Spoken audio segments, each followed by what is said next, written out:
తండ్రి ఇంటి నుండి బయలుదేరి వెళ్ళినటువంటి యాకోబు తన మామ దగ్గరికి బయలుదేరి వెళ్తున్నాడు. ఎందుకు వెళ్తున్నాడంటే తన సొంత అన్న తన మీద పగబట్టాడు. ఎందుకు పగబట్టాడంటే చిక్కుడుగాయలు కూరిచ్చి నా జ్యేష్ఠత్వపు హక్కును కొట్టేశాడు. సరే, తండ్రి నన్ను దీవించాలని ఆహారం తీసుకొని రమ్మంటే నేను వేటాడి మాంసం తీసుకొచ్చి తండ్రికి పెడదామని నేను పోయేసరికి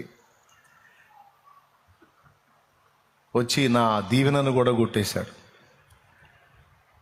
నాకు రావలసిన 2 విధములైన ఆశీర్వాదాలను తను పొందుకున్నాడు. చివరికి నా తండ్రి దగ్గరికి వెళ్ళి నేను అడిగితే ఆయన దగ్గర ఏ దీవెన, ఒక దీవెన కూడా లేదన్నాడు. అన్నీ పొందుకున్నాడు. వీడు నాకు తమ్ముడే కానీ నాకు శత్రువులా వ్యవహరించాడు, నన్ను మోసగించాడు. కాబట్టి నేను వాడిని బతకనీయకూడదు. ఇప్పుడు నేను వాడిని చంపానంటే నెరసిన వెంట్రుకలు కలిగినటువంటి నా తండ్రి దుఃఖంతో సమాధికి దిగుతాడు. ఇంకొంతకాలానికి మా తండ్రి చనిపోతాడు. చనిపోయిన తర్వాత వీడికి కూడా సాగు చేద్దాం. అప్పటిదాకా ఈయన్ని ముట్టకూడదని తన హృదయంలో తాను అనుకున్నాడు, తనలో తాను చెప్పుకున్నాడు. ఈ సంగతి వాళ్ళ తల్లి అయిన రిబ్కాకు తెలిసి యాకోబుకు చెప్పిద్ది, నిన్ను చంపుతామనుకుంటున్నాడు రా పెద్దాడు, నువ్వు ఉన్నావంటే కాజేస్తాడు నిన్ను. నువ్వు లేచి బయలుదేరి మా అన్న ఉన్నాడు కదా లాబాను, మీ మేనమామ దగ్గరికి వెళ్ళిపో, అక్కడే ఉండు. వీడు పగబెట్టుకున్నాడు, నువ్వు దుర్మార్గుడు, చేసినా చేస్తాడు నిన్నేమన్నా, వెళ్ళిపోయా అని తల్లి సలహా చెప్పింది. తర్వాత తండ్రి కూడా చెప్పాడు. ఇద్దరు సలహా మీద బయలుదేరి వెళ్ళాడు. జ్యేష్ఠత్వం కోసం పరితపించిన యాకోబుకి జ్యేష్ఠత్వపు హక్కు, అలాగే జ్యేష్ఠుడికి రావాల్సిన దీవెన 2 వచ్చినాయి. తర్వాత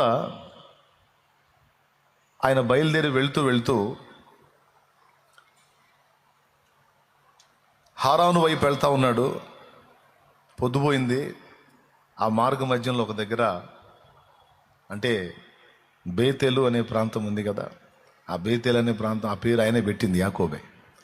ఆ ప్రాంతానికి వచ్చినప్పుడు పొద్దుపోయింది. ఇంకా ప్రయాణం చేయడానికి కుదరదు. ఒక్కడే అక్కడున్న రాళ్లలో ఒక రాయి తీసుకొచ్చుకొని తల కింద పెట్టుకొని తలగడగా చేసుకొని పండుకున్నాడు. ఆదమర్చి నిద్రపోయాడు. ఒక కళ్ళు వచ్చింది. ఆ కల్లో దేవుడు యాకోబుని దర్శించాడు. ఒక విచిత్రమైన కళ అది. ఒక నిచ్చెన కనపడుతుంది. ఆ నిచ్చెన ఆకాశానికి భూమికి వేయబడి ఉంది. భూమి మీద నుండి డైరెక్ట్గా ఆకాశానికి వేయబడి ఉంది. ఆ నిచ్చెన మీద నుంచి దేవదూతలు దిగుచూ ఎక్కుచూ ఉన్నారు. అంటే ఒక నిచ్చెన పరలోకం నుండి భూమి మీదకి, భూమి మీద నుండి పరలోకానికి ప్రయాణం చేయడానికి ఒక నిచ్చెన యాకోబు కనబడుతుంది. ఇదేంట్రా ఇది ఇట్లా ఉంది, ఇంత పెద్ద నిచ్చెన, ఆకాశం ఎక్కడుంది, భూమి ఎక్కడుంది, భూమికి ఆకాశానికి ఇంత పెద్ద నిచ్చెన, అబ్బా ఈ నిచ్చెన ఇలానే ఉంటే దేవదూతలే కాదు మేము కూడా ఎక్కెళ్ళొచ్చు కదా. స్తోత్రం. పెద్దగా చెప్పాలి అందరూ. ఇంకోసారి చెప్పాలి. ఆహా, ఇంకోసారి చెప్పాలి. అది సౌండ్. ఈ నిచ్చెన ఇలానే ఉంటే దేవదూతలు దిగటం ఎక్కటం కాదు, మేము కూడా దిగుతూ ఎక్కుతూ ఉండొచ్చు కదా అని చూస్తూ ఉంటే ఆ నిచ్చెనకు పైగా యెహోవా నిలిచున్నాడు. అంటే దేవుడు నిలిచున్నాడు. ఆయన మాట్లాడుతూ అంటున్నాడు, నేనెవరో తెలుసా? నీ పితరుల దేవుణ్ణి. నీ పితరుడైన అబ్రహాము, ఇస్సాకు ఎవరిని సేవించారో, ఎవరిని యందు విశ్వాసం ఉంచారో ఆయన్ని నేనే. నేను నీకు తోడై ఉండి నీ సంతానాన్ని ఆశీర్వదించి ఈ దేశమును నీకును నీ సంతానమునకును నేను అనుగ్రహిస్తాను. నీ వలన భూలోకములోని వంశాలన్నీ నీ సంతతి వలన, నీ వలన ఆశీర్వదించబడతాయి. నేను నీకు తోడుగా ఉండి నువ్వు వెళ్ళు ప్రతి స్థలమందు నిన్ను కాపాడుతాను. నేను మరలా ఈ చోటికి రప్పిస్తాను, నేను ఈ దేశానికి రప్పిస్తాను. నేను నీకు తోడుగా ఉంటాను,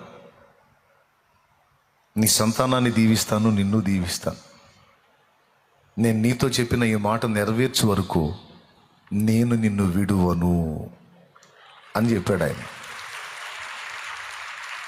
ఈ మాట నాడు యాకోబుతో చెప్పిన దేవుడు ఈనాడు నీతో నాతో కూడా ఈ మాట చెప్తున్నాడు. ఎందుకంటే అబ్రహాము, ఇస్సాకు, యాకోబులు అనేవారు విశ్వాసమును బట్టి మనందరి పితరులు. వాస్తవంగా భౌతికంగా శరీరమును బట్టి మన పితరులు వేరే, కానీ విశ్వాసాన్ని బట్టి చూస్తే మన పితరులు వారే. ఎందుకంటే వారు విశ్వాసులు, అదే విశ్వాసాన్ని బట్టి మన పితరులు, మన పూర్వులు వారే. వారికి ఆ వాగ్దానం చేసిన దేవుడు వారికి తోడై ఉంటానని, నీవు వెళ్ళు ప్రతి స్థలమందు నిన్ను కాపాడుతానని వాగ్దానం చేసి, నేను నీతో చెప్పింది నెరవేర్చే వరకు నీ చెయ్యి విడవను, నీకేమీ కానివ్వను అని ఆయన యాకోబుతో భరోసా ఇచ్చాడు.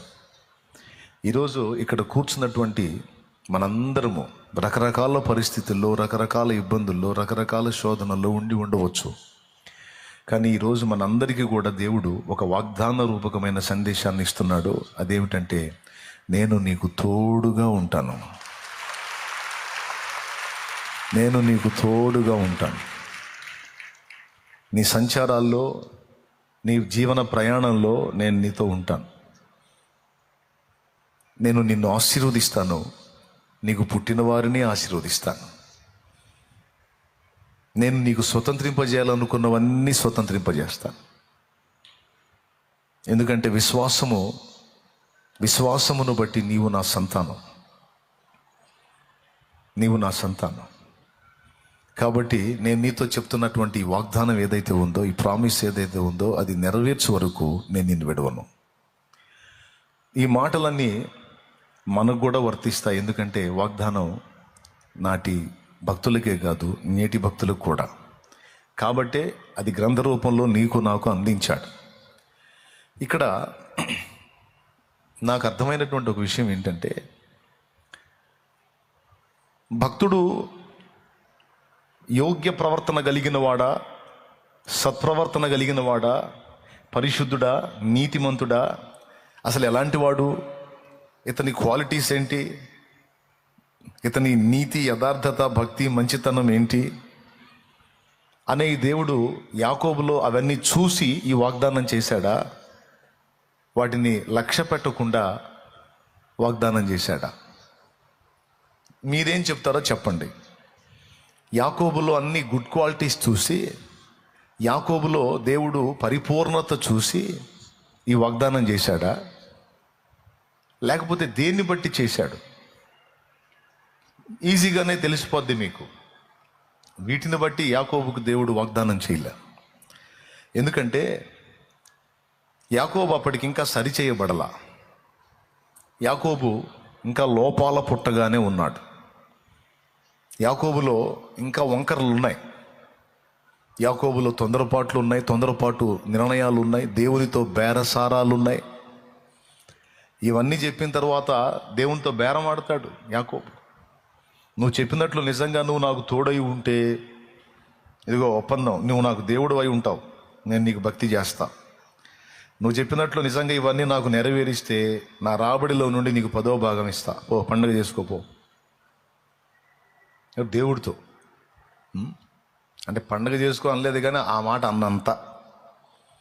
నువ్వు చెప్పినట్టు నిజంగా నాకు తోడై ఉండి ఇవన్నీ చేస్తే నేను నిన్ను ఆరాధిస్తా, నువ్వు నాకు దేవుడు అయి ఉంటావు, అంతేకాదు నా రాబడిలోంచి కొంత నీకు ఇస్తా అని బేరసారాలు ఆడుతాడు.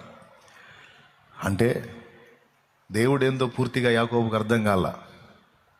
అర్థమైతే బేరసారాలు ఆడ్డు, సాష్టాంగ పడతాడు తప్ప బేరసారాలు ఉండవు. కానీ ఇక్కడ బేరసారాలు జరుగుతాయి. ఏమండి? అంతేకాదు, మరియు స్తంభముగా నేను నిలిపిన ఈ రాయి దేవుని మందిరమగును, మరియు నీవు నాకు ఇచ్చు యావత్తులో 10వ వంతు నిశ్చయంగా నీకు చెల్లిస్తానని మొక్కుకున్నాడట. 22వ వచనంలో నువ్వు నాకు దేవుడు అయి ఉంటావు. ఇవే కాదు, ఇంకా కొన్ని లోపాలు ఉన్నాయి యాకోబులో. కానీ లోపాల పుట్టగా, సరైన అవగాహన లేనటువంటి వ్యక్తిగా, ఒక బలహీనుడుగా, అస్థిరుడుగా, చంచలుడుగా, స్థిరము లేనటువంటి వ్యక్తిగా ఉన్నటువంటి యాకోబు దేన్ని బట్టి వాగ్దానం పొందాడు? దేన్ని బట్టి వాగ్దానం పొందాడు?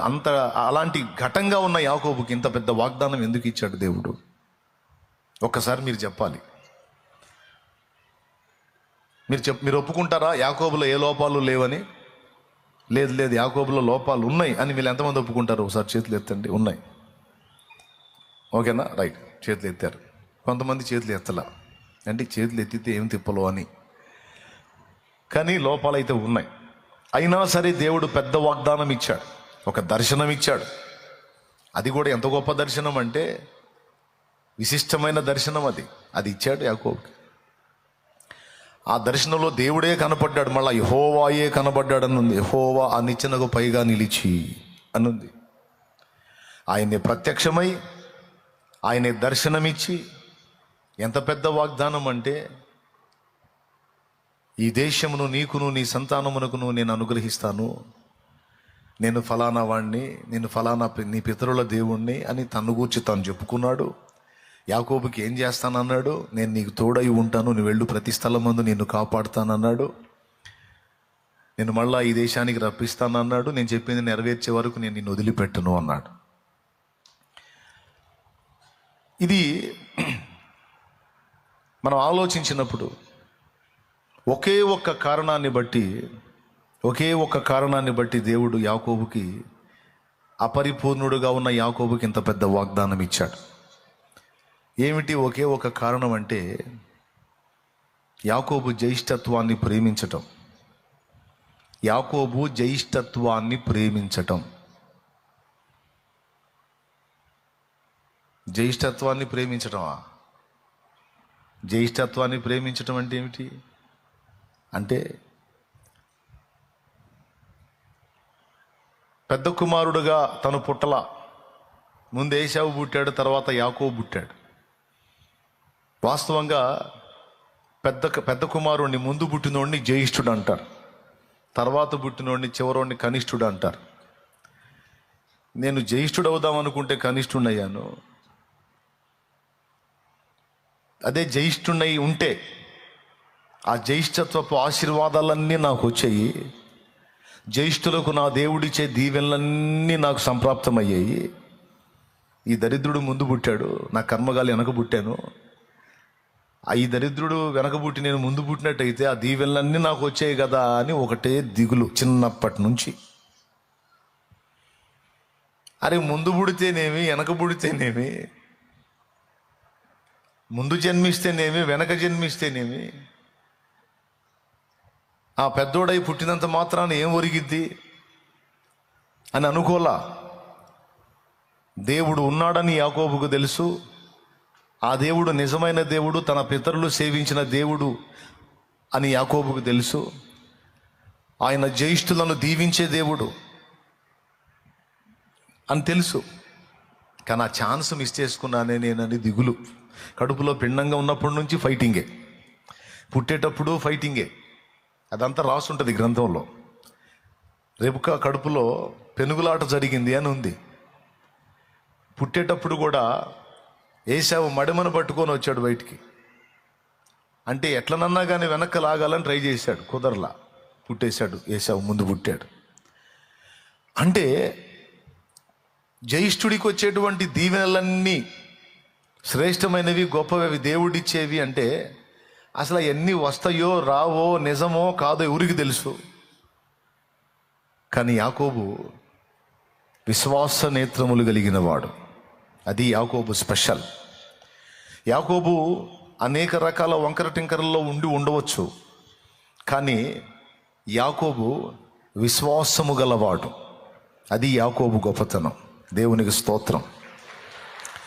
దేని యందు విశ్వాసము గలవాడంటే దేవుని యందు విశ్వాసం గలవాడు, దేవుడిచ్చే ఆశీర్వాదాల యందు విశ్వాసం గలవాడు, దేవుడు అనుగ్రహించేటువంటి కృపల మీద విశ్వాసం కలిగిన వాడు.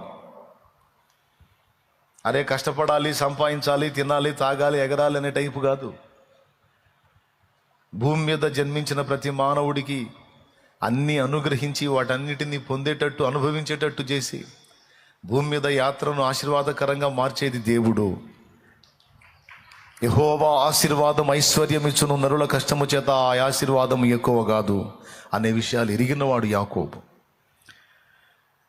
దేవుడు దేవుడు దేవుడిచ్చే ఆశీర్వాదం, దేవుడిచ్చే దీవెన. ఇప్పుడు మనం ఎవరైనా ఎక్కువగా దేవుడు ఇస్తాడండి, దేవుడు దీవిస్తాడు, దేవుడు ఆశీర్వదిస్తాడని లోకంలో మనం మాట్లాడితే కొంతమంది వెటకారం చేస్తారు. రే దేవుడు దేవుడు దేవుడు దేవుడు అంటే దేవుడు తెచ్చి ఒళ్ళో వేస్తాడంటరా. తెలివి ఉపయోగించాలి, కష్టపడాలి, సంపాదించాలి, అన్నీ పొందుకోవాలి, అనుభవించాలి, తినాలి, తాగాలి, ఎగరాలి, ఊగాలి, సావాలరా.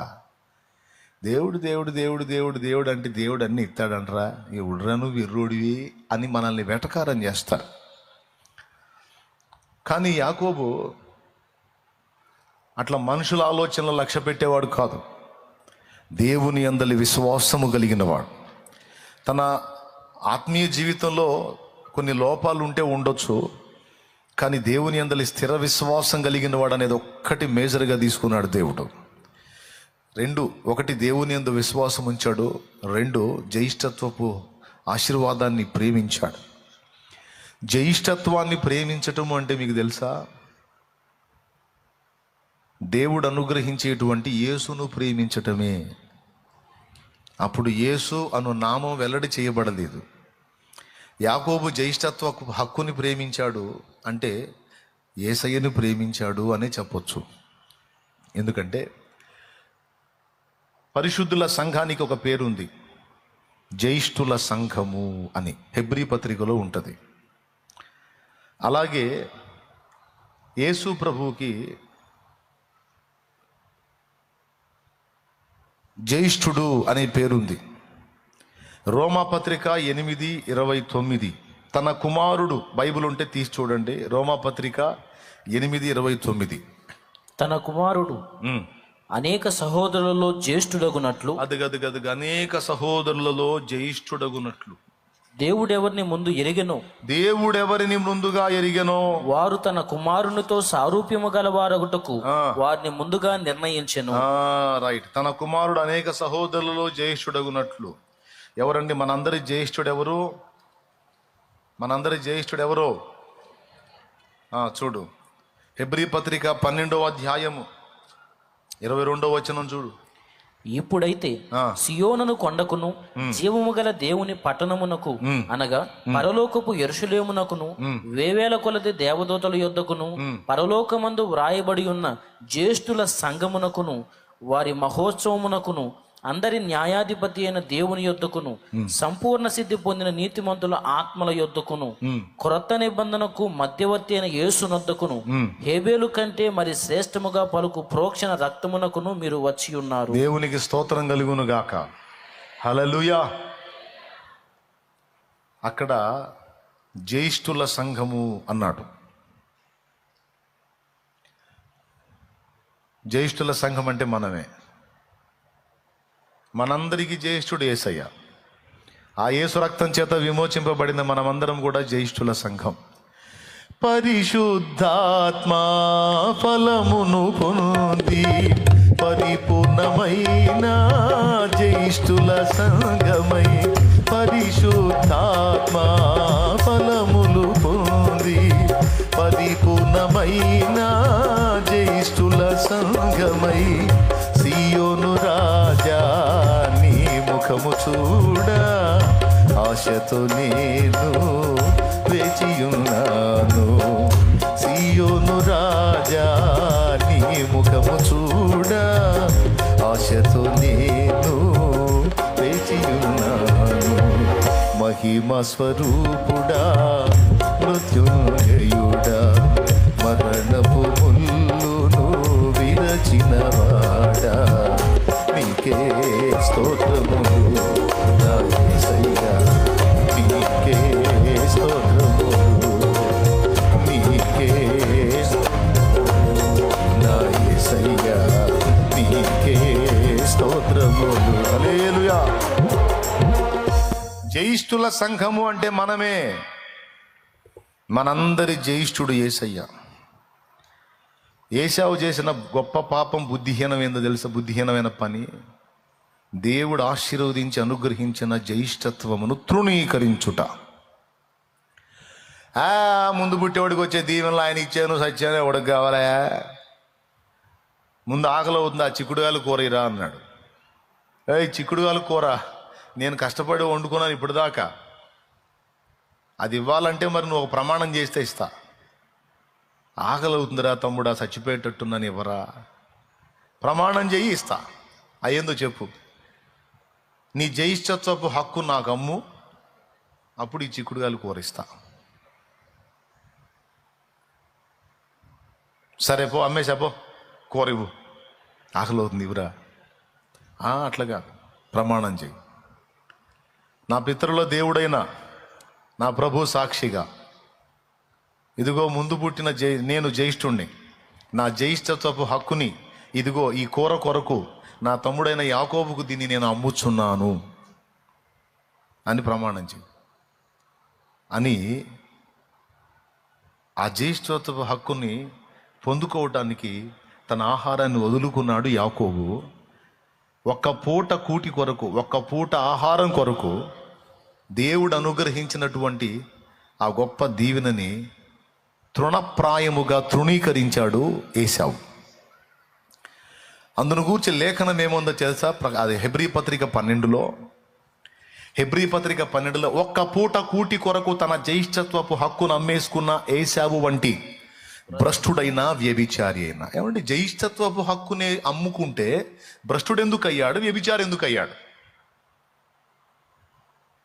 జ్యేష్ఠత్వపు హక్కుని కొనుక్కున్నందుకు యాకోబు ఎందుకు ఆశీర్వదించబడిన వాడయ్యాడు? ఎందుకు ధన్యుడయ్యాడు?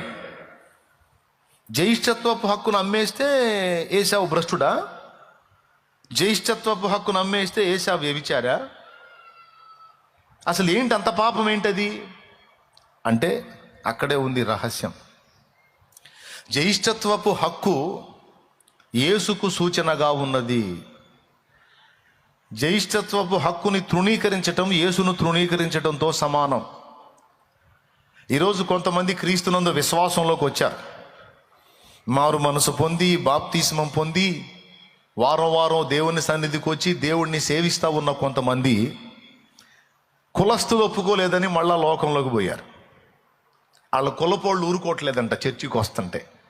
అరే మనం ఏంది, మన కులం ఏంది, మనం ఏంది అసలు, నువ్వేంది, ఆ బైబిల్ పుస్తకం తీసుకొని ఏంది వారం వారం చర్చికి పోవటం ఏంది, అరే ఎంత చిన్నతనంగా ఉందిరా, అసలు ఏందిరా నువ్వు, ఏదో సాయం జరిగిందనుకో, ఏదో తుణమో పొలమో అంత సమర్పించి వదిలేసేయాలి ఆ పూటతో, అసలు ఏంది అట్టగా అతుక్కుపోయావేంటి అని కొంతమంది కౌన్సిలింగ్ చేస్తే ఆ కులపోళ్ల ఫీలింగ్ దెబ్బకి యేసు ప్రభువును వదిలిపెట్టుకొని మళ్ళీ వాళ్ళతో కలిసి వాళ్ళ పాపాల్లోకి వెళ్ళిపోయిన వాళ్ళని కొంతమందిని నేను చూశా.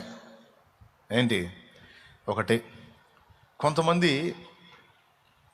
మగపిల్లలు ఆడపిల్లల కొరకు విశ్వాసీయుడు మారు మనసు పొందాను అన్నాడు, బాప్తిస్మం పొందాను అన్నాడు, భక్తుడు అన్నాడు. కానీ ఎవరో ఒక అమ్మాయిని లవ్ చేశాడంట, ఆ అమ్మాయి అన్యురాలంట, అందుకని వీడు ఆ అమ్మాయి కోసం యేసు ప్రభుని వదిలిపెట్టి వాళ్ళతో కలిసి భజన చేయటం మొదలుపెట్టాడు. అందులో కలిసి ఒక్కొక్క అమ్మాయి అబ్బాయి కోసం యేసు ప్రభుని వదిలిపెట్టేసి, ఎవరిని? యేసు ప్రభుని వదిలిపెట్టేసి అబ్బాయి కోసం పోయి అబ్బాయి మతంలో అబ్బాయి మార్గంలో కలిసిపోయింది. ఇట్లాంటి క్యారెక్టర్లను చూశాను నేను. కొంతమంది వాళ్ళ ఉద్యోగం కోసం, కొంతమంది అధికారుల దయ కోసం, కొంతమంది తమ మతస్థుల విమర్శ తట్టుకోలేక, తమ మతస్థులు మా పిల్లలు పెళ్లి కావాలంటే మరి మా మతపోళ్ళు పెళ్లి చేయమంటున్నారు, సస్తే రామంటున్నారు, చచ్చిపోతే మాకు మోసుకెళ్ళేది ఇవ్వమంటున్నారు, అలాగే బొందలగడ్డలో మాకు ప్లేస్ ఇవ్వమంటున్నారు, కాబట్టి నేను యేసుప్రభుని వదిలేస్తున్నానండి, మా వాళ్ళు ఎంతైనా మా వాళ్ళే కావాలి నాకని పోయిన వాళ్ళని చూశాను నేను కొంతమందిని. కొంతమంది డబ్బును అపేక్షించి వదిలిపెట్టి పోయిన వాళ్ళు ఉన్నారు. ఈ సరుకంతటిని కలిపి ఒక్క మాటలో చెప్పాలంటే ఒక పూట కూటి కొరకు తన జ్యేష్ఠత్వపు హక్కును అమ్మేసుకున్న ఏశావు లాంటి భ్రష్టమోక. ఇది ఏం మోక అంటే భ్రష్ట మోక. భ్రష్టుడు అంటే పోగొట్టుకున్నవాడు. తెలుసా మీకు? పదవీ భ్రష్టుడు అంటారు, అంటే పదవి కోల్పోయినవాడు, పదవి పోగొట్టుకున్నవాడు. అధికార భ్రష్టుడు అంటే అధికారం పోగొట్టుకున్నవాడు. అర్థమైందా? మతభ్రష్టుడు అంటే మతమును వదిలిపెట్టేసిన వాడు. భ్రష్టత్వము, భ్రష్టుడు అంటే తొలగిపోయినవాడు, కోల్పోయినవాడు, పోగొట్టుకున్నవాడు అని అర్థం వస్తుంది. అయ్యలారా వినండి బాగా. ఎంతమందికి అర్థమవుతుందో చేతులెత్తి స్తోత్రాలు చెప్పండి, పెద్దగా చెప్పాలి. అర్థమైందా? భ్రష్టుడు అంటే ఎవరు? కోల్పోయినవాడు, పోగొట్టుకున్నవాడు, తొలగిపోయినవాడు, తొలగించబడినవాడు అని. ఏశావుని గురించి ఏమంది? ఒక పూట కూటి కొరకు జ్యేష్ఠత్వపు హక్కును అమ్మేసుకున్న ఏశావు లాంటి భ్రష్టుడు.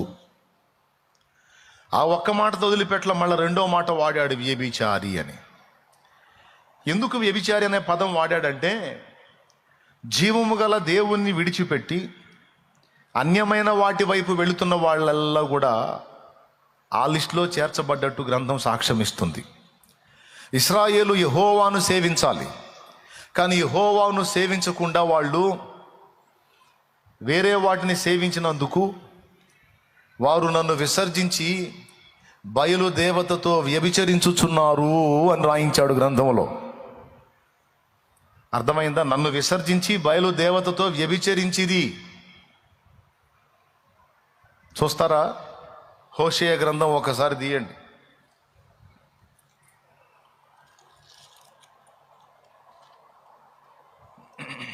హోషేయ గ్రంథము 2వ అధ్యాయము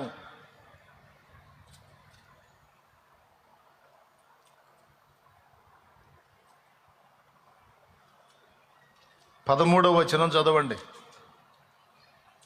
అది నన్ను మరచిపోయి నగలు పెట్టుకొని శృంగారించుకొని బయలుదేవతలకు ధూపము వేసి ఉండుటను బట్టి దాని వేటకాండ్రను, విటకాండ్రు అంటే దానితో వ్యభిచరించిన వారు.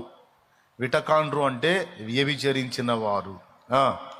వెంటాడి ఉండుటను బట్టి నేను దాన్ని శిక్షింతును. ఇది యెహోవా వాక్కు. చాలు చాలు. విటకాండ్రు అంటే ఏంటో తెలుసా అండి? ఈ ఒక చోటే కాదు, 10వ వచనం చదువు. దాని విటకాండ్రు చూచుచుండగా నేను దాని పోకిరితనమును బయలుపరుతును. అద్దుగో ఏమన్నాడు మళ్ళీ ఇక్కడ కూడా విటకాండ్రు అన్నాడు. అంటే వ్యభిచారుల దగ్గరికి వెళ్ళే వాళ్ళు విటకాండ్రు, విటులు అంటారన్నమాట. అంతటితో అయిపోలా. ఇదే మాట అనేక చోట్ల మాట్లాడాడు దేవుడు. అంటే ఇక్కడ దీన్ని బట్టి ఏమర్థమవుతుందంటే, ఆయనను విడిచిపెట్టి వేరే వాటిని సేవించటము వ్యభిచారముతో సమానముగా దేవుడు భావించాడు. స్తోత్రం చెప్పు.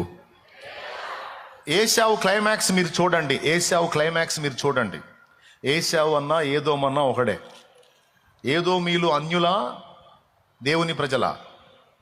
ఏదోమీయులు అన్యజనులా, దేవుని ప్రజల? నోరు తెరిచి చెప్పాలి. బైబిల్ చదివే వాళ్ళకి తెలిసిద్ది, చదవని వాళ్ళకి ఏం తెలిసిద్ది? ఏదోమీయులు అంటే ఏశావు సంతతి, అన్యజనులే. మరి దేవుని ప్రజలు ఎవరో తెలుసా? యాకోబు పిల్లలు దేవుని ప్రజలు. అప్పటి నుంచి ఇప్పటిదాకా ఇజ్రాయెల్ దేశం ఉంది కదా. ఇజ్రాయెల్ అంటే యాకోబుకు రెండో పేరు. ఇజ్రాయేలు అంటే దేవునితో పోరాడువాడు, దేవునితో పోరాడి గెలిచినవాడు. ఇజ్రాయేల్ అంటే అర్థం అది.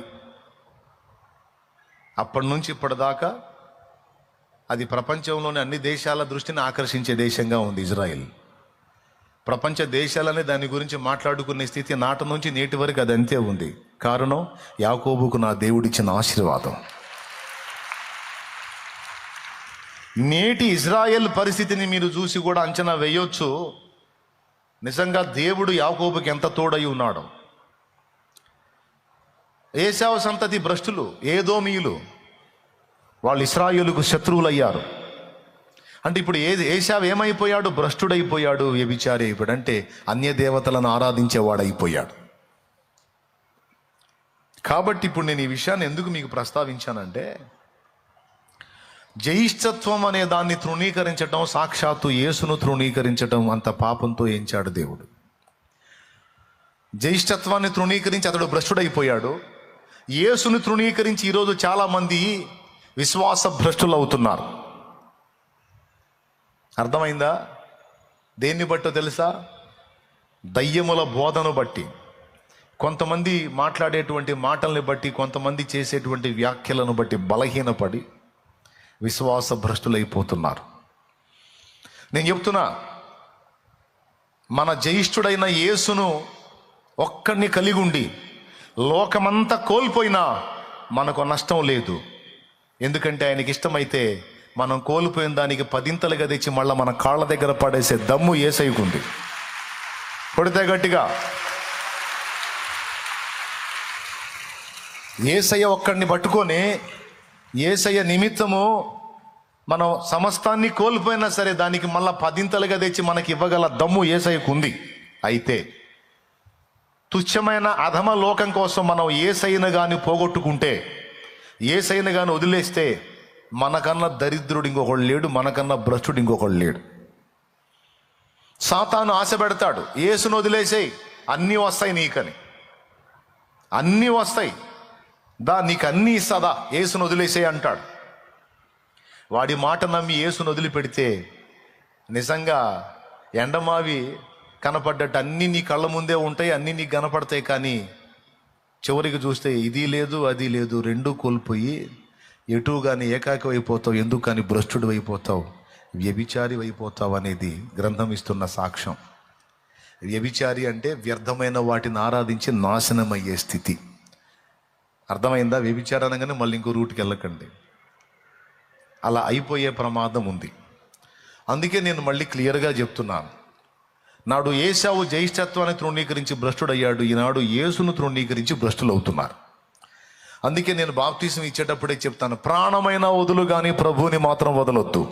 ఎన్ని బాధలైనా, కష్టాలైనా, కన్నీళ్ళైనా, ఇరుకులైనా, అప్పులైనా, రోగాలైనా, సమస్యలైనా, కులం వెలేసినా, మతం వెలేసినా, అందరూ ఏకమై నిన్ను నెట్టేసినా నువ్వు యేసును మాత్రం వదలొద్దు. ఆ ఒక్కడిని కలిగి ఉండు చాలు అనేది నేను ఖచ్చితంగా చెప్పి బాప్తిసం ఇస్తా. దేవునికి స్తోత్రం కలుగునుగాక. హల్లెలూయా.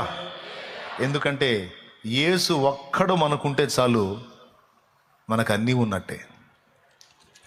యేసు ఒక్కడు మనకు లేకుండా ఎన్నున్నా అవి లేనట్టే, అవి శూన్యమే. ఎందుకంటే మనం వెతుకుతున్న సంతోషం, సమాధానం, ప్రశాంతత, నెమ్మది అంతా యేసులోనే ఉంది. ఆ యేసయ్య ఒక్కడుంటే చాలు, అందరూ వదిలేసినా సరే బతికేయొచ్చు. హల్లెలూయా, హల్లెలూయా. ఇప్పుడు జ్యేష్ఠత్వపు హక్కును అమ్మేసుకున్నాడేమో పుట్టింట్లోనే ఉన్నాడు, తల్లిదండ్రుల దగ్గరే. దానికోసం ఇష్టపడి దాన్ని కోరుకున్నాడేమో పరారు కావాల్సి వచ్చింది, బాధలు పడాల్సి వచ్చింది, తరమబడాల్సి వచ్చింది, ఏకాకి కావాల్సి వచ్చింది, ఒంటరి కావాల్సి వచ్చింది, ద్వేషానికి గురి కావాల్సి వచ్చింది. ఎంతగా అంటే సొంత వాళ్లే వీడి చావును కోరేంతగా, సొంత వాళ్ళే ఇతని చావు కోరేంతగా. ఎందుకు? దేవుణ్ణి కోరుకున్నందుకు, దేవుడి ఆశీర్వాదాన్ని కోరుకున్నందుకు, దేవుని దీవెన కోరుకున్నందుకు, జ్యేష్ఠత్వము అనే యేసును కోరుకున్నందుకు. అయినా పర్వాలా, తల్లిదండ్రులను విడవాల్సి వచ్చినా పర్వాలా, సొంత అన్న నా చావును కోరినా పర్వాలా, ఏకాకి జీవితంగా నేను మారిపోయినా పర్వాలా, నాది కాని ప్రదేశానికి వెళ్ళి నేను ఊడిగం చేయాల్సి వచ్చినా పర్వాలా, నాకు యేసు చాలు, నాకు దేవుడు చాలు. నాకెవరు చాలు? నాకు దేవుడు చాలు అనుకున్నాడు, మంకు పట్టుబట్టాడు, మొత్తానికి సాధించుకున్నాడు. అటు జ్యేష్ఠత్వపు హక్కును సాధించుకున్నాడు, ఇటు తండ్రి దీవెన సాధించుకున్నాడు. ఇప్పుడు యాకోబు దగ్గర చేతిలో ఆస్తులేం లేవు, అదృశ్య రూపంలో ఉన్న ఆశీర్వాదాలే తప్ప, ఇక దేవుడు ఒక్కడ తప్ప యాకోబు దగ్గర ఇంకేమి లేవు. ఒక చేతి కర్రే ఉంది, చేతి కర్రే ఉందండి. యాకోబు రిటర్న్ అయినప్పుడు అంటాడు, చూడు, నా చేతి కర్రతో ఏరు దాటి తిని, ఇప్పుడైతే దేవా నన్ను నీవు 2 గుంపులుగా చేసితివా నేను అని ఉంటుంది అక్కడ. యాకోబు వెళ్ళేటప్పుడు ఒక చేతి కర్రతోనే వెళ్ళాడు, కానీ తిరిగి వచ్చేటప్పుడు గుంపులుగా వచ్చాడు. వెళ్ళేటప్పుడు చేతి కర్ర, ఇక దేవుడే తోడు. ఇంకా ఆస్తి లేదు, అంతస్తు లేదు, తల్లి లేదు, తండ్రి లేడు, తోడబుట్టిన వాళ్ళు లేరు, ఇల్లు లేదు, సంపద లేదు, ఆహారం లేదు, పానీయం లేదు, ఏం లేదు, ఏకాకి. ఆ స్థితిలో బయలుదేరాడు. దేవుడు చూశాడు. నేనేం చెప్పాలనుకుంటున్నానంటే మీకు ఈవేళ నాకు దేవుడు రకరకాలుగా కనపడుతున్నాడు. ప్రేమ గలవాడు, కరుణ కలిగిన వాడు, దయ కలిగిన వాడు, అధికారం కలిగిన వాడు, బలం కలిగిన వాడు అని రకరకాలుగా చెప్పుకున్న దేవుడి గురించి ఈరోజు ఒక స్పెషల్ ఏంటంటే వెంటబడే దేవుడుగా కనపడుతున్నాడు నాకు. ఎట్లా వెంటబడే దేవుడు, వెంటాడే దేవుడు.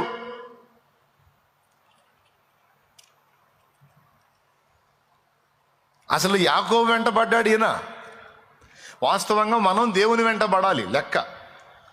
కానీ ఇక్కడ రివర్స్లో దేవుడు భక్తుల వెంటబడడం ఏంటో నాకు వింతగా ఉంది. అందుకనే నేను దీన్ని ధ్యానం చేసా కొద్దిగా. దేవునికి స్తోత్రం.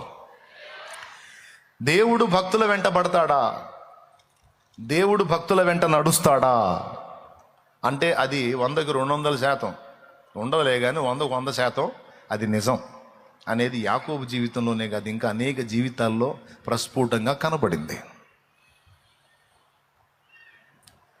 దేవుడు ఒక్కడిని కోరుకున్నందుకు, దేవుడిచ్చే ఆ జైశ్వతపు ఆశీర్వాదాన్ని, దీవెనను కోరుకున్నందుకు భౌతికంగా అన్నీ కోల్పోవలసి వచ్చింది యాకోబు. కానీ దేవుణ్ణి సంపాదించుకున్నాడు. దాన్ని తృణీకరించి ఏశావు చిక్కుడుకాయల కూర పొందుకున్నాడు. పుట్టింట్లోనే ఉన్నాడు, సొంత ప్రాంతంలోనే ఉన్నాడు, తల్లిదండ్రుల దగ్గరే ఉన్నాడు, స్వజనుల మధ్య ఉన్నాడు, స్నేహితుల మధ్య ఉన్నాడు. అన్నీ ఉన్నాయి అతనికి, అన్నీ ఉన్నాయి. యాకోబు తిరిగి వచ్చేటప్పటికి ఏశావు ఏమని చెప్పాడు తెలుసా? తమ్ముడా, నేను కూడా బహు సంపన్నుడిగా ఉన్నాను రా, నేను కూడా ఆస్తిపరుడుగా ఉన్నానని చెప్పాడు యాకోబుకి. అంటే భౌతికంగా అన్ని పొందుకున్నాడు ఏశావు, కానీ దేవుణ్ణి పోగొట్టుకున్నాడు. దేవుణ్ణి పోగొట్టుకున్నాడండి. మండుచున్న పొదలో దేవుడు మోషేకు ప్రత్యక్షమై ఏమని చెప్పాడు తెలుసా? నేను నీ పితరులైన అబ్రహాము దేవుడను, ఇస్సాకు దేవుడను, యాకోబు దేవుడు అన్నాడు. వాస్తవంగా పెద్దోడెవరు? ఏశావు. దేవుడు ఏం చెప్పాలి? నేను నీ పితరుల దేవుడను, అబ్రహాము, ఇస్సాకు, ఏశావుల దేవుణ్ణి అనాలి. కానీ ఏశావు అనేవాడు లేచిపోయాడు. అక్కడ లేడు ఏశావు. ఎందుకంటే భ్రష్టుడైపోయాడు. ఐగుప్తురాలను చేసుకొని అన్య మార్గంలోకి వెళ్ళిపోయాడు. రకరకాల స్త్రీలను పెళ్లి చేసుకొని అన్యుల్లో కలిసిపోయాడండి. కానీ యాకోబు అలా కాదు. యాకోబు అన్నీ కోల్పోయి దేవుణ్ణి పట్టుకున్నాడు. గట్టిగా దేవుణ్ణి పట్టుకున్నాడు.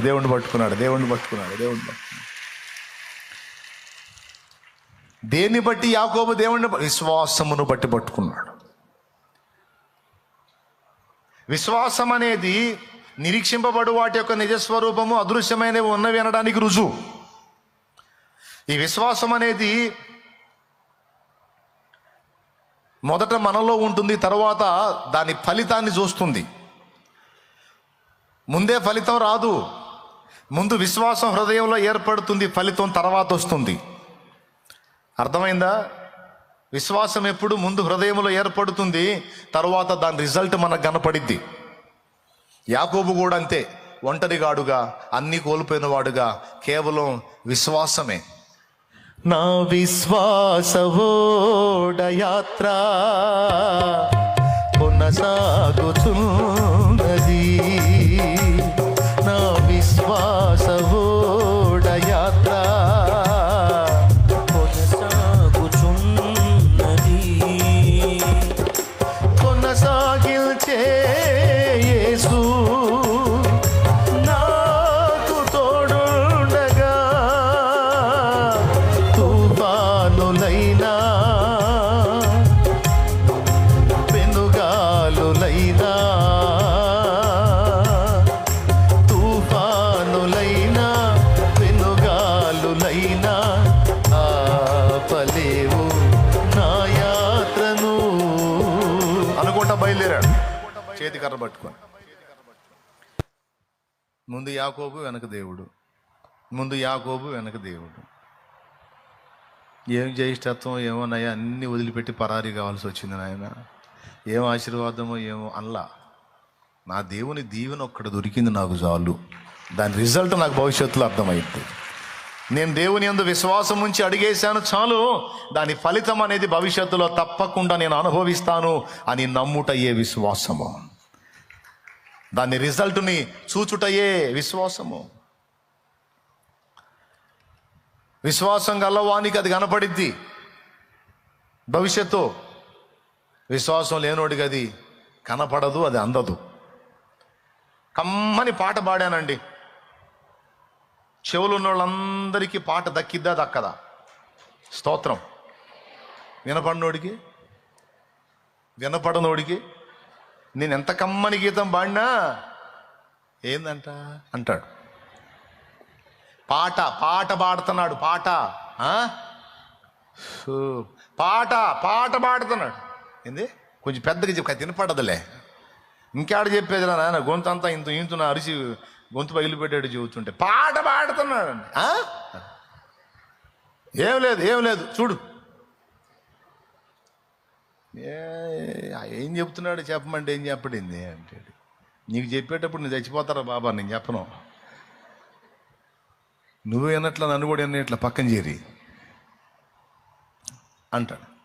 అంటే నేను ఎంత చక్కని గీతం పాడినా చెవులు వినబడనందున వానికి అది పాట ఉందా లేదా? పాట లేదు. వినబడనోడికి పాట లేదండి. మరి ఎవరికి ఉంది పాట? నిజంగా అసలు నేను పాడానా లేదా? ఎవరు అందుకున్నారు? చెవి గలవారు అందుకున్నారు, చెవి లేనివాడు అందుకోలేకపోయాడు. వీళ్ళు అందుకోలేనంత మాత్రాన పాట లేదా? అక్కడ ఉంది సూత్రం. అలాగే దేవుడు నీకు నాకు మనకు సిద్ధపరిచినవన్నీ అలా ఉన్నాయి. అవి లేకుండా ఏమీ లేవు, అవన్నీ ఉన్నాయి. కానీ ఎవరు అందుకుంటారు? విశ్వాసం అనే చెవి గలవాడు వింటాడు, విశ్వాసం అనే దృష్టి గలవాడు చూస్తాడు. చక్కని చిత్రం ఒకటి గీసా, చిత్రం గీసా, ఉందా లేదా? సరే వద్దండి, ఇక్కడ ఉంది. ఇది దీపవృక్షం. ఇది ఎంతమందికి కనపడుతుంది? రైట్, సరిగ్గా చేతులు ఎత్తండి కనపడ్డ వాళ్ళు అందరూ. స్క్రీన్ మీద కనపడుతుంది కదా, ఉందా లేదా? ఇది కళ్ళు ఉన్న వాళ్ళందరికీ ఉంది. కళ్ళు లేని వ్యక్తికి ఉందా లేదా? అలాగని ఇది లేదా? విశ్వాసం అంటే అది. దేవుడు అనుగ్రహించేవన్నీ ఉన్నాయి, కానీ విశ్వాసం అనే దృష్టి కలిగిన వారు మాత్రమే వాటిని స్వతంత్రించుకుంటారు. విశ్వాసం అనే నేత్రాలు లేని వాడికి దేవునివి అందవు, అవి లేనట్టే ఉంటాయి. కానీ అలాగని లేవా? ఉన్నాయి. అలాగే యాకోబు జీవితాన్ని మీరు కానీ చూడగలిగితే, యాకోబు ఆశించినవి ఉన్నాయా లేవా? యాకోబుకు తెలుసు, జ్యేష్ఠత్వపు హక్కు కోసం ఇన్ని బాధలు పడ్డాడు కదా, దాని రిజల్ట్ ఏంటో, దాని ఫలితం ఏంటో, భవిష్యత్తులో దాన్ని నేను చూస్తాను అని యాకోబు నిర్దిష్టంగా నమ్మాడు. కాబట్టే వాటన్నిటిని యాకోబు స్వతంత్రించుకోగలిగాడు. ఎందుకు యాకోబు వెంట పడ్డాడు దేవుడు అంటే, యాకోబు అంటే ఇష్టమైపోయింది దేవుడికి. ఎందుకు ఇష్టమైపోయిందంటే, అంత పరిశుద్ధుడు, అంత నీతిమంతుడు, అంత యథార్థవంతుడు, అంత భక్తిపరుడు, అంత గొప్పోడు ఇంకొకళ్ళు లేడని అనుకుంటున్నారా? కానే కాదు. అవన్నీ సెకండు. నంబర్ 1లో ఏం చూశాడో తెలుసా? విశ్వాసము లేకుండా దేవునికి ఇష్టడై ఉండుట అసాధ్యము. హెబ్రీ పత్రిక 11:6. ఇప్పుడు యాకోబు ఎందుకు దేవునికి ఇష్టమైపోయాడు, యాకోబు వెంట ఎందుకు పడ్డాడు దేవుడు అంటే, యాకోబు విశ్వాసము దేవుణ్ణి ఆకర్షించింది. ఈరోజు నీలో, నాలో, మనలో ఉండే విశ్వాసము దేవుణ్ణి ఆకర్షించింది మన వైపుకి. విశ్వాసము గలవారంటే దేవునికి ఎంతో ఇష్టం, అవిశ్వాసులంటే అసహ్యం. కాబట్టే యాకోబు వెంట పడ్డాడు దేవుడు. యాకోబు పొందగోరినటువంటి దీవెనలన్నీ స్వతంత్రించుకున్నాడు విశ్వాసాన్ని బట్టే. కాబట్టి ఇక్కడ నేను గమనించినటువంటి మొదటి సంగతి ఏమిటంటే, యాకోబు నీతి ప్రవర్తన, పరిశుద్ధ జీవితం, ప్రార్థనా జీవితం, మోకాళ్ళ అనుభవం, యథార్థ ప్రవర్తన, నీతిగల నడవడి ఇవన్నీ కాదు. నంబర్ 1లో చూసింది ఏమిటంటే విశ్వాసం.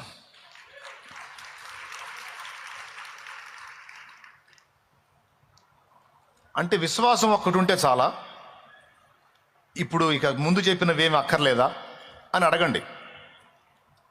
మీకు డౌట్ వచ్చిందా? వచ్చిందని నాకు తెలుసుగా. ఇప్పుడు పరిశుద్ధ జీవితం, ప్రార్థనా జీవితం, మోకాళ్ళ జీవితం, నీతిగల ప్రవర్తన, యథార్థమైన నడవడి, దేవుని యందు భయభక్తులు, క్రమమైన జీవితం, ఇవన్నీ అక్కర్లేదా? జస్ట్ విశ్వాసం ఉంటే చాలా అనే ప్రశ్న మీరు అడిగారని నేను తీసుకున్నా. అడిగారు కదా, నేను తీసుకున్నా. ఇప్పుడు ఆన్సర్ చెప్తా. ఇవన్నీ కావాలి, కానీ వీటన్నిటికంటే నంబర్ 1 మెయిన్లో ఉండాల్సింది విశ్వాసమే. ఈ విశ్వాసం అనేది ఒక్కటి మన దగ్గర ఉంటే, దాన్ని ఒక్కదాన్ని ఆధారం చేసుకొని దేవుడే మన వెంట పడతాడు. నేను చెప్తున్నా, పక్క. నీ పరిశుద్ధతను చూడడు, నీతిని చూడడు, యథార్థత చూడడు, భక్తి చూడడు, ఏం, విశ్వాసం ఒక్కటి ఆధారం చేసుకుని నీ వెంట పడతాడు. ఎందుకు ఆ ఒక్కదాన్ని ఆధారం చేసుకొని వెంట పడతాడంటే, అది ఒక్కటి ఎవరిలో అయితే కలిగి ఉంటారో వాళ్ళకి ఈ మిగిలినవన్నీ వచ్చేటట్టు చేయొచ్చు. అర్థమైందా? దేవునికి స్తోత్రం. అదంతా దేవుడు చెక్కుకుంటాడు ఇక. కానీ ఈ విశ్వాసం అనేది ఒక్కటి లేదనుకో, విశ్వాసమే లేనివాడిని ఇక చక్కాతి కాదు, ఒక షేపులోకి తేవాతి కాదు. అందుకని ముందు అసలు ఒక షేపులోకి తేవాలంటే ముందు మెయిన్ దేవుడు వాళ్ళలో చూసేది విశ్వాసం. ఆ విశ్వాసం గల వాడిని చేతబట్టుకుంటాడు, ఇక వెంటబడతాడు. ఏమన్నాడు? నేను నీతో చెప్పినది నెరవేర్చే వరకు నేను నిన్ను విడవనంటే ఉతికి ఆరేస్తా, ఒక తోముతా, మొత్తం మీద నేను అనుకున్న షేపు నీలోనికి తీసుకొచ్చి వదులుతా అని అర్థం. ఎంతమందికి అర్థమైంది? అబద్ధాలు ఆడకుండా చెప్పండి. నిజంగా అర్థమైందా? మేజర్గా ఏం చూస్తాడు దేవుడు? అది నీలో గట్టిగా ఉందా లేదా అని చూస్తాడు. ఉందా? అట్లయితే ఓకే, నేను చూసుకుంటా. పరిశుద్ధ జీవితం లేదుగా ప్రభు అంటే నేను తెప్పిస్తాగా. ప్రార్థనా జీవితం లేదుగా, నేను తెప్పిస్తాగా. యథార్థమైనటువంటి జీవితం లేదు, నేను తెప్పిస్తాగా. నీతి ప్రవర్తన లేదుగా ప్రభు, నేను తెప్పిస్తాగా. అష్టవంకర్లు ఉన్నాయిగా ప్రభు, నేను సరిచేస్తాగా. విశ్వాసం ఒక్కటి ఉంటే ఆ ఒక్కటి చాలు నాకు.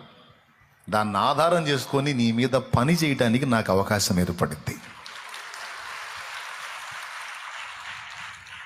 అర్థమైందా? సియోనుకే నా ఓడ పయనం ఆగదు ఏ చోట, సియోనుకే నా ఓడ పయనం ఆగదు ఏ చోట, విశ్వాసముతోనే ఆరంభించి తిని ఈ యాత్రను, విశ్వాసముతోనే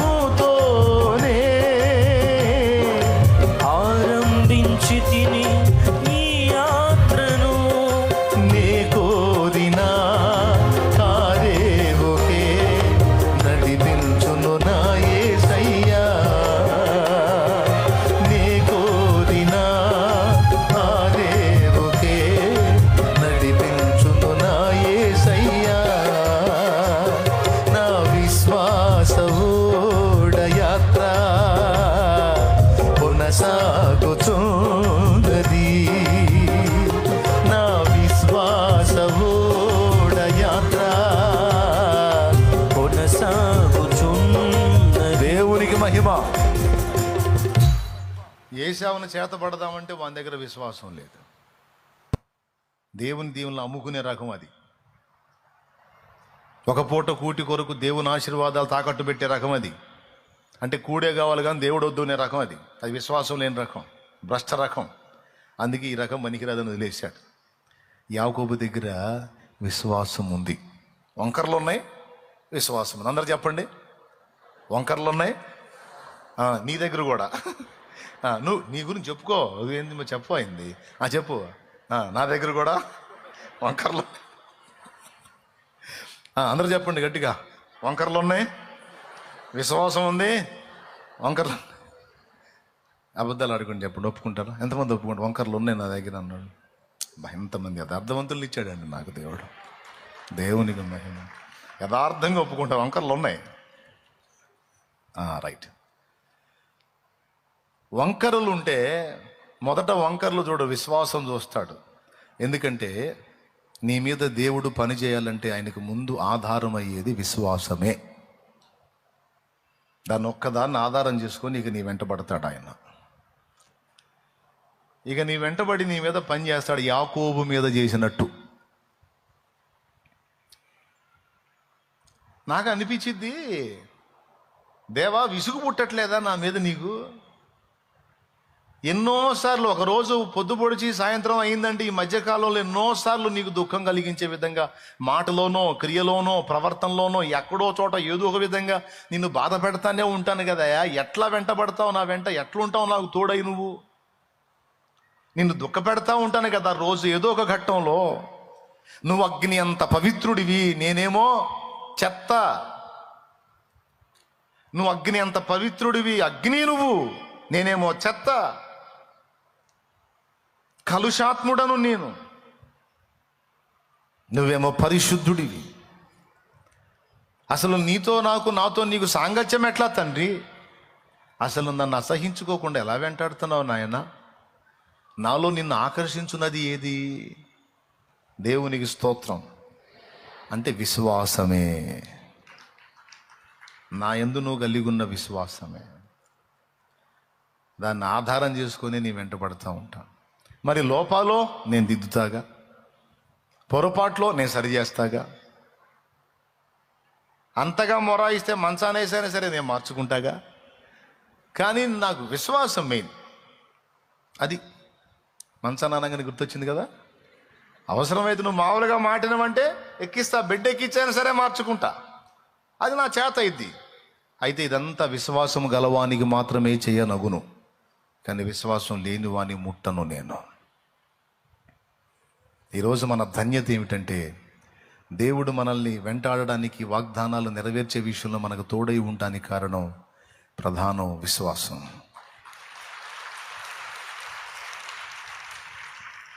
అది ఎంత కీలకమంటే దేవుని వాగ్దానాలన్నీ మనకు స్వతంత్రింపజేసేది విశ్వాసమే. అంతము వరకు మనం కాపాడుకోవాల్సింది విశ్వాసమే.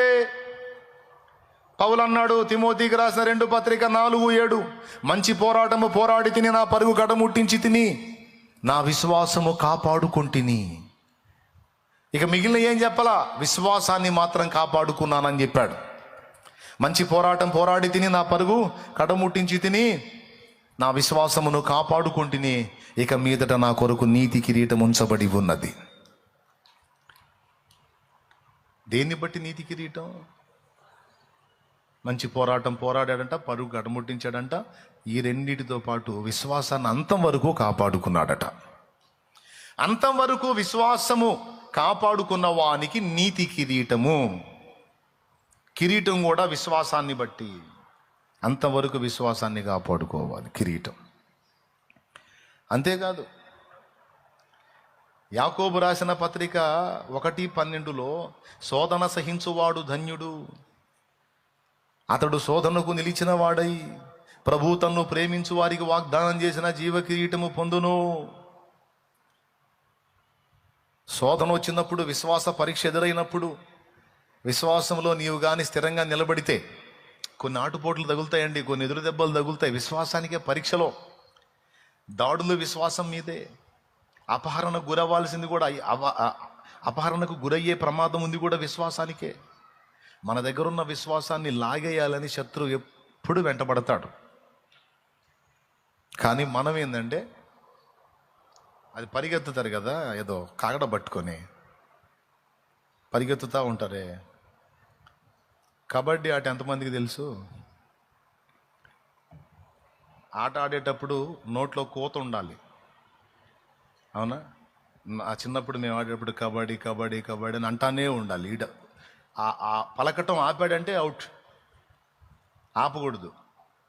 ఆ మాట పలుకుతానే ఉండాలి, ఎవడో ఒకటి టచ్ చేసి రావాలి. ఆట అయిందాకా వీడు ఆపకూడదు, వీడి టైం అయిందాకా ఆ కూత ఆపకూడదు. దాన్ని చెడుగుడు అని కూడా అంటారు, చెడుగుడు ఆట అంటారు. ఈ మధ్యలో ఆపాడంటే అవుట్. అంటే మీకు ఈజీగా అర్థం కావడానికి చెబుతున్నాను. విశ్వాసం అనే కాగడ మనం తుది గమ్యం చేరేంత వరకు విడిచిపెట్టకూడదు. ఆటలోకి దిగిన తర్వాత మన పోర్షన్ అయిపోయిన దాకా కబడ్డీ అనే పదం ఆపనట్టు విశ్వాసం అనే దాన్ని మనం వదలటానికి లేదు. విశ్వాసం కోల్పోయిన నాడు అన్నీ పోగొట్టుకున్నట్టే. దేవునికి స్తోత్రం కలుగును గాక. దాడి విశ్వాసం మీదే జరిగిద్ది, పరీక్ష విశ్వాసానికే వచ్చిద్ది, జరిగే అన్ని విశ్వాసానికే జరుగుతాయి. నువ్వేం చేయాలంటే ఆ దాడులన్నింటిలోంచి, ఆ శోధనలన్నింటిలో నుంచి, ఆ పరీక్షలన్నింటిలోంచి విశ్వాసాన్ని కాపాడుకోవాలి. విశ్వాసం కాలిపోకూడదు, విశ్వాసం బూడిద కాకూడదు, విశ్వాసం కోల్పోకూడదు. కోల్పోతే ఏం లేదు, ఇక నీకు కిరీటం లేదు, ఏమీ లేదు, బహుమానం లేదు, అసలు పరలోక ప్రవేశమే లేదు. పరలోకానికి మనం చేరాలంటే విశ్వాసమే ఆధారము. ఆ విశ్వాసం కూడా ప్రభువునందు. పరలోకములో కిరీటం పొందాలంటే విశ్వాసమే. దేవుని మెప్పు, మహిమ, ఘనత పొందాలంటే విశ్వాసమే. ఇదంతా పేతురు చెప్పాడు. రాసిన మొదటి పత్రిక, పేతురు రాసిన మొదటి పత్రిక, మొదటి అధ్యాయము 7-8 వచనాలు చూడు. నశించిపోవు సువర్ణము అగ్ని పరీక్ష వలన శుద్ధపరచబడుచున్నది కదా, దానికంటే అమూల్యమైన మీ విశ్వాసము. అబ్బా, బంగారం కంటే అమూల్యమైందంట విశ్వాసం. ఈ శోధనల చేత పరీక్షకు నిలిచినదై యేసుక్రీస్తు ప్రత్యక్షమైనప్పుడు మీకు మెప్పును, మహిమయు, ఘనతయు కలుగుటకు కారణమగును. దేవునికి స్తోత్రం కలుగును గాక. ఇప్పుడు వరుసగా చెప్పుకుందాం. మనల్ని పరలోకం చేర్చేదానికి ఆధారం ఏంటి? అందరు నోరు తెరిచి చెప్పండి. అది పోగొట్టుకుంటే మనం ఏమవుతాం? భ్రష్టులం. రైట్. మనం పరలోకానికి చేరాలంటే ఆధారం రైట్. 1 విశ్వాసం. 2 దేవుని వాగ్దానాలన్నీ మనకు నెరవేర్చి పెట్టేది ఏంది? 2 దేవుని దగ్గర ఉన్నవన్నీ మనకు స్వతంత్రింపజేసేది విశ్వాసమే. 3 4వది మెప్పు, మహిమ, ఘనత దేనికి? దేన్ని బట్టి? విశ్వాసాన్ని బట్టి. ఓకే. 5 కిరీటం దేన్ని బట్టి? దేన్ని కాపాడుకుంటే? ప్రతిదానికి విశ్వాసం అంటున్నారు. ఇంకొకటి లేదా? లేదు. అంత కీలకం విశ్వాసం. మనకు నీతిగా ఎంచబడేది కూడా ఏంది?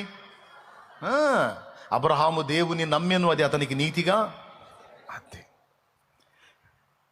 అంటే ఇన్ని విషయాలు మనం స్వతంత్రించుకోవటానికి ఆధారమైంది విశ్వాసమే. వీటన్నిటితో పాటు దేవునికి మనం ఇష్టలంగా మారిపోవాలంటే ఆధారం ఏది? విశ్వాసం లేకుండా దేవునికి ఇష్టలం కాలేం. ఇష్టలం కావాలంటే విశ్వాసం తప్పనిసరి. ఈ రకంగా మొదలు పెడితే ప్రతి దానికి విశ్వాసమే. ప్రతి దానికి విశ్వాసమే. స్వస్థత పొందిన వాళ్ళు నువ్వు యేసుప్రభు ఏమన్నాడు? నీ విశ్వాసమే నిన్ను స్వస్థత పరచబడటానికి కారణం ఏంటి? అంతే. స్వస్థతకు కారణం విశ్వాసం, వాగ్దాన నెరవేర్పు కారణం విశ్వాసం, పరలోక ప్రవేశానికి ఆధారం విశ్వాసం, నిత్య బహుమానానికి ఆధారం విశ్వాసం, నిత్య జీవానికి ఆధారం విశ్వాసం, దేవుని నీతికి ఆధారం విశ్వాసం, దేవునికి ఇష్టలై ఉండటానికి ఆధారం విశ్వాసం, స్వస్థతలు జరగటానికి ఆధారం విశ్వాసం, అద్భుతాలు జరగటానికి ఆధారం విశ్వాసం. మనం అంతవరకు కాపాడుకోవాల్సింది విశ్వాసం. మరి విశ్వాసం ఇంత కీలకమైనప్పుడు జరిగే దాళ్ళన్నీ దాని మీదే జరుగుతాయి. శత్రువు టార్గెట్ చేసే దాన్నే. నా విశ్వాసము దెబ్బగొట్టాలని, నీ విశ్వాసం దెబ్బగొట్టాలని, మనల్ని విశ్వాసహీనులుగా చేయాలనేది సాతాను పెద్ద దాడి. అయితే ఊపిరైనా వదలాలి కానీ విశ్వాసాన్ని మాత్రం వదలకూడదు. యాకోబు కోల్పోయినట్టు సమస్తము కోల్పోయినా పర్వాలేదు కానీ దేవుని యందలి విశ్వాసాన్ని మాత్రం వదిలిపెట్టకూడదు. ఆ విశ్వాసం ఒక్కటి ఉంటే మనం పోగొట్టుకున్నవి కూడా మళ్ళీ వస్తాయి మనకంతే. ఏవు అన్నీ పోగొట్టుకున్నాడు, విశ్వాసం ఒక్కటి మాత్రం వదల్లా. నీవింకను నీ నమ్మిక వదలకుందువా? నీ విశ్వాసాన్ని వదిలిపెట్టవా? ఏబు భార్య అంది, ఆస్తులు పోయినాయి, అంతస్తులు పోయినాయి, ఒంటెలు పోయినాయి, ఎడ్లు పోయినాయి, గాడిదలు పోయినాయి, అన్నీ పోయినాయి. కడుపున పుట్టిన 10 మంది పిల్లలు కూడా ఒక్క దినమందే పోయారు. ఇంకా బుద్ధి లేకుండా దేవుడిని దూషించి మరణముఖ. ఎందాక నీ నమ్మికను వదిలిపెట్టకుందు.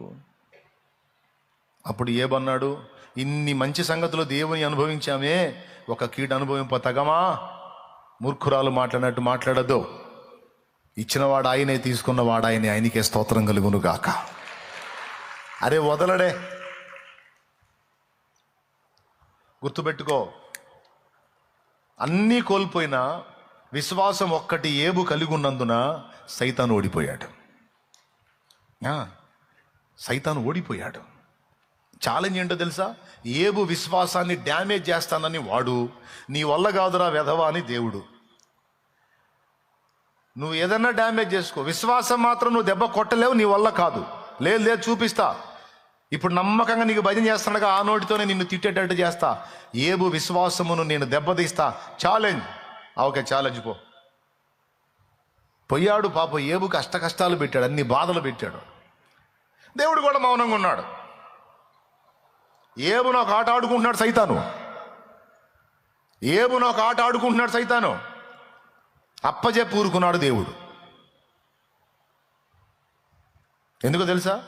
దేవుడికి నమ్మకం, దేవుడికి విశ్వాసం. దేని మీద తెలుసా? ఏబు విశ్వాసం మీద. ఏబు విశ్వాసం మీద దేవునికి విశ్వాసం ఉంది. అందుకే అప్పజెప్పి ఊరుకున్నాడు. టెన్షన్ పడకండి, ఏబుకి వచ్చిన కష్టాలు నీకు రావులే. ఎందుకంటే నీకు అంత సీన్ లేదు. నీకు 1-2కే నువ్వు ఆవిరైపోతావు, నీ విశ్వాసం బుస్ అయిద్దని తెలుసు దేవుడికి. అందుకే తగినంతే నీకు రానిస్తున్నాడు. ఏబుకి వచ్చిందని నీకు వచ్చినాయి అనుకో, దేవుడు అంటే కొడతావు నువ్వు ఎగబడి. కానీ ఏబు కొట్టలా. సమస్తము కోల్పోయినా సరే ఇచ్చినవాడాయనే, తీసుకున్నవాడాయనే, ఆయనకే స్తోత్రం అన్నాడు. ఈ మాట చేత శత్రువు ఓడించబడ్డాడు. అపవాది సిగ్గుతో తలదించుకొని పక్కకెళ్ళిపోవాల్సి వచ్చింది. ఏబు దగ్గర అపవాది వెధవైపోయాడు. విశ్వాసం గల ఏబు చేతిలో సాతాను ఓటమి పాలయ్యాడు. దేవుడు ఎంటర్ అయ్యాడు. ఏబు కోల్పోయిన సమస్తం అతనికి ఇచ్చాడు 2 అంతలుగా. మొత్తం డబల్ ఇచ్చేశాడు మొత్తం. ఎందుకు? సమస్తము కోల్పోయిన దేవుని అందరి విశ్వాసము, నిరీక్షణ కోల్పోల ఏబు. శోధించబడిన మీదట నేను సువర్ణమై మారెదను, నేను వెళ్ళే మార్గము నా యేసుకే తెలియును, నేను వెళ్ళే మార్గము నా యేసుకే తెలియును. ఈ మాట పలికింది ఏబే. ఈ మాట ఏబు గ్రంథంలోనే ఉంటుంది. నేను వెళ్ళే మార్గము ఆయనకే తెలియను. శోధింపబడిన తరువాత నేను సువర్ణముగా మారేదను. ఏం పర్వాలా, ఎన్నన్నా రాని ఉప్పెనలు, ఎన్నన్నా రాని శోధనలు. జలములలో బడినే వెళ్ళిన అవి నా మీద పారవు, జలములలో బడినే వెళ్ళిన అవి నా మీద పారవు, అగ్నిలో నేను నడచినను, జ్వాలలు నన్ను కాల్చదాలవు, అగ్నిలో నేను నడచినను, జ్వాలలు నన్ను కాల్చదాలవు, నేను వెళ్ళే మార్గము నా యేసుకే తెలియును. దేవునికి మహిమ. భక్తులందరినీ మీరు చూడొచ్చు. ఈ ఆటుపోట్లలో దేవుడు భక్తులను విడిచిపెట్టి ఆయన పరీక్షించాడు. పరీక్ష విశ్వాసానికి ఎదురైద్ది. అగ్ని వంటి పరీక్ష. ఎన్ని పరీక్షలన్నా రాని, ఎన్ని శోధనలన్నా రాని, దేవా నీ యందున్న విశ్వాసాన్ని నేనైతే విడిచిపెట్టను. ఎందుకంటే విశ్వాసం అనేది వదిలిన నాడు నా ఊపిరి పోయినట్టే. కాబట్టి నా శ్వాస ఆడినంత వరకు నేను విశ్వాసంతోనే ఉంటాను. పరిస్థితులు ఎన్నన్నా ఎదురు కానీ అవి ఏ విధంగానన్నా మారని. అవి అటు మార్చినా నువ్వే, ఇటు మార్చినా నువ్వే, గెలిపించినా నువ్వే, ఓడించినా నువ్వే, ముంచినా నువ్వే, తేల్చినా నువ్వే, ఉంచినా నువ్వే, తీసుకెళ్ళినా నువ్వే, నవ్వించినా నువ్వే, ఏడిపించినా నువ్వే. అన్నీ నీ చేతనవును ప్రభువా. శ్రమకు అప్పగించినా నువ్వే, శ్రమను తప్పించినా నువ్వే. శోధనకు అప్పగించినా నువ్వే, శోధనలో జయమిచ్చినా నువ్వే. కాబట్టి నేను నీ అందలి విశ్వాసాన్ని మాత్రం ఏ పరిస్థితుల్లో కూడా వదిలిపెట్టను. సర్వకాల సర్వావస్థల యందు నీ అందలి స్థిర విశ్వాసాన్ని నేను కలిగి ఉంటాను అని మనం అన్నప్పుడు నీ విశ్వాసం ఏ పాటిదో ఆయన కూడా పరీక్ష చేస్తాడు, పరిశీలిస్తాడు. తప్పేమన్నా అవుతుందా దేవుడు మన విశ్వాసాన్ని పరీక్షించటం? మరి రేపు గిఫ్ట్ దానికే కదా. నేను చాలా శ్రమల్లో నలిపా కదా, నా మీద కోపం రాలేదని నీకు అని అడుగుతాడు. నీ భర్తను తీసుకున్నాను, నేను ఒంటరిని చేశాను, పిల్లలతో సతమతం అయిపోయావు, అన్ని రకాలుగా నిన్ను నలగొట్టాను, నా మీద నీ కోపం రాలేదా? శ్రమ కొలిమిలో, ఇబ్బంది కొలిమిలో నిన్ను గాల్చాను, నా మీద కోపం రాలేదా?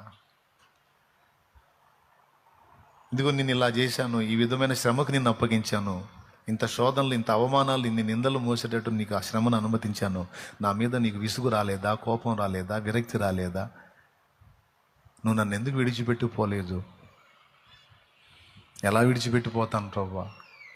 నిన్ను వదిలితే ఇంకా జీవితం ఉందా? ఎన్ని శ్రమలైనా, ఎన్ని శోధనలైనా అనుమతించిన నువ్వే తొలగిస్తావు. నీకు తెలియకుండా నాకు ఏది రాదని నాకు తెలుసయ్యా. అందుకే శ్రమ కలిగిందని నిన్ను వదిలిపెడితే పరిష్కారం అయిద్దా? కాదుగా. శ్రమకు పరిష్కారం నువ్వేగా. నీ అనుమతితోనే శ్రమ వస్తుంది, నీవిస్తేనే దానికి పరిష్కారం దొరుకుతుంది. అందుకే నేను నిన్ను వదిలి బ్రతకలేను ప్రభువా. అందుకే అన్నీ పోయినా నిన్ను పోగొట్టుకోదలుచుకోలేదు, నీ పాదాలే పట్టుకున్నాను. నిన్ను వదిలి నేను ఎక్కడికి వెళ్ళగలను, ఎలా బతకగలను అని నువ్వు అన్నప్పుడు రేపు ఆయన నిన్ను దగ్గరకు తీసుకొని ముద్దాడతాడు. నిన్ను గూర్చి దూతలకు చెప్పుకుంటాడు, ఎంత శ్రమను అనుమతించానో ఈ బిడ్డ జీవితంలో. కానీ మాటతోనైనా నన్ను దూషించలేదు, మాటతోనైనా నన్ను ప్రశ్నించలేదు. ఇది నా తండ్రి చిత్తం, నా ప్రభు చిత్తం అని సాగిపోయాడే తప్ప నన్ను ఎదిరించను లేదు, ఒక మాట దూషించను లేదు, ప్రశ్నించను లేదు, విశ్వాసాన్ని విడిచిపెట్టను లేదు. నమ్మకమైన బిడ్డ అని దగ్గరకు తీసుకొని మెచ్చుకుంటాడు. యేసయ్య రేపు అక్కడ మెచ్చుకుంటే ఆ మెప్పు శాశ్వతమైంది. నా విశ్వాసమే సువర్ణమై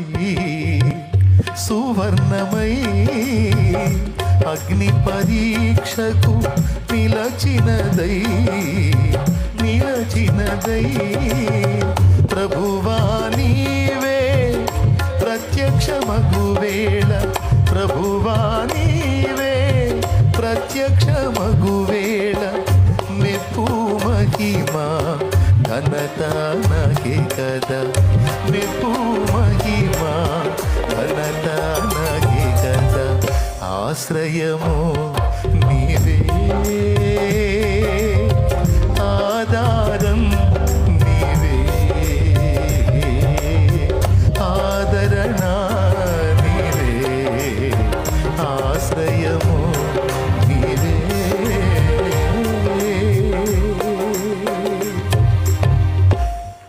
ఎంత విచిత్రంగా ఉంటుందంటే దేవుడు వెంటాడే విధానం.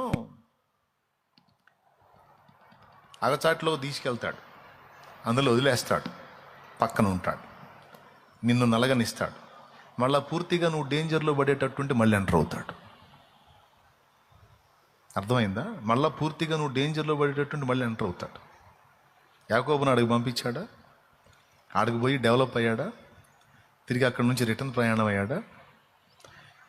తన మామ ఎన్నిసార్లు మోసం చేయబోతే అన్నిసార్లు తిరిగి దెబ్బ కొట్టాడు. యాకోబుకు తోడై ఉన్నాడు. లాబాను మాయ. ఏమండి, చిన్న కూతుర్ని ఇస్తానని 7 ఏళ్ళు ఊడిగం చేయించుకొని పెద్ద కూతుర్ని ఇచ్చాడు. ఏంది మావయ్య ఈ పని అంటే, మా దగ్గర ఇంకో ఆచారం కూడా ఉంది, ఇంకొక 7 ఏళ్ళు చేయి, ఈ అమ్మాయిని కూడా ఇస్తా అన్నాడు. ఇది పద్ధతి కాదుగా మా ఇట్లా మోసం చేయటం. నేను రాహేల్ కోసం చేశాను, నువ్వు లేయాన్ని ఇచ్చావంటే ఏమైంది, రాహేల్ని కూడా ఇస్తా, ఇంకొక 7 ఏళ్ళు చేయను. మళ్ళీ 7 ఏళ్ళు కొలువు చేసి మొత్తం 14 ఏళ్ళు కష్టపడి ఊడిగం చేసి 2 ఆడవాళ్ళని సంపాదించుకున్నాడు. దేవునికి స్తోత్రం. 2 స్త్రీలు అండి, ఒక ఆమె లేయా, ఒక ఆమె రాహేలు. వీళ్ళిద్దరిని ఇచ్చినందుకు గాను కృతజ్ఞతగా ఇంకొక 7 ఏళ్ళు చేశాడు. 21 సంవత్సరం 2 మీరు ఎగతాళి చేయవాకండి యాకోబుని. ఎందుకంటే రావాల్సిన 12 గోత్రాలు ఈ ఇద్దరికి దాసీలుగా వచ్చిన ఇద్దరు మొత్తం 4 నుంచి 12 రావాలి. అది ప్రణాళిక. దేవునికి స్తోత్రం. లేయా లేకపోతే యోధా గోత్రమే లేదు. తెలుసా మీకు?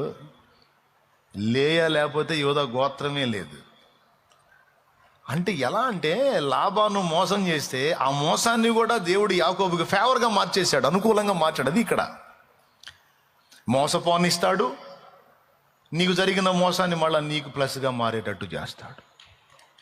నష్టపోనిస్తాడు, నీకు జరిగిన నష్టాలను విశ్వాసంతో దేవుని వైపు చూసినప్పుడు ఆ నష్టాలు మళ్ళీ నీకు బెనిఫిట్గా మారేటట్టు చేస్తాడు. నిందలను రానిస్తాడు, ఆ నిందల్లో నిన్ను నలగనిస్తాడు. నువ్వు ఆయన యందు విశ్వాసం ఉంచడం ద్వారా ఆ నిందల్ని పూదండలుగా మార్చి మళ్ళీ నీ మెడ మీదకి వచ్చి పడేటట్టు చేస్తాడు. అనుమతించినప్పుడు గిలగిల్లాడతాం మనం, ఆయన సైలెంట్గా అబ్జర్వ్ చేస్తాడు. రియాక్షన్ ఏంటి అనేది. మనం నెగిటివ్గా రియాక్ట్ అవ్వకుండా నీకే స్తోత్రం ప్రభు అని దేవుని వైపు చూస్తే వాటన్నిటిని మళ్ళీ పూదండలుగా మార్చేస్తాడు. అవన్నీ యాకోబు జీవితంలో జరిగినాయి. ఇంత చేసి 4 భార్యల్ని 12 మంది పిల్లల్ని చట్టసాగరాన్ని వేసుకొని మామయ్యకి చెప్పకుండా బామ్మద్దులకి చెప్పకుండా బయలుదేరతాడు. బయలుదేరిన తర్వాత ఒక ప్రాంతానికి వచ్చేసరికి లాబానుకు విషయం తెలిసిద్ది. వాడు వచ్చినప్పుడు చేతి కర్రతో వచ్చాడు, నా ఇంటికి గతి లేకుండా, అతి గతి లేకుండా, దిక్కు దేశ లేకుండా వచ్చాడు వాడు.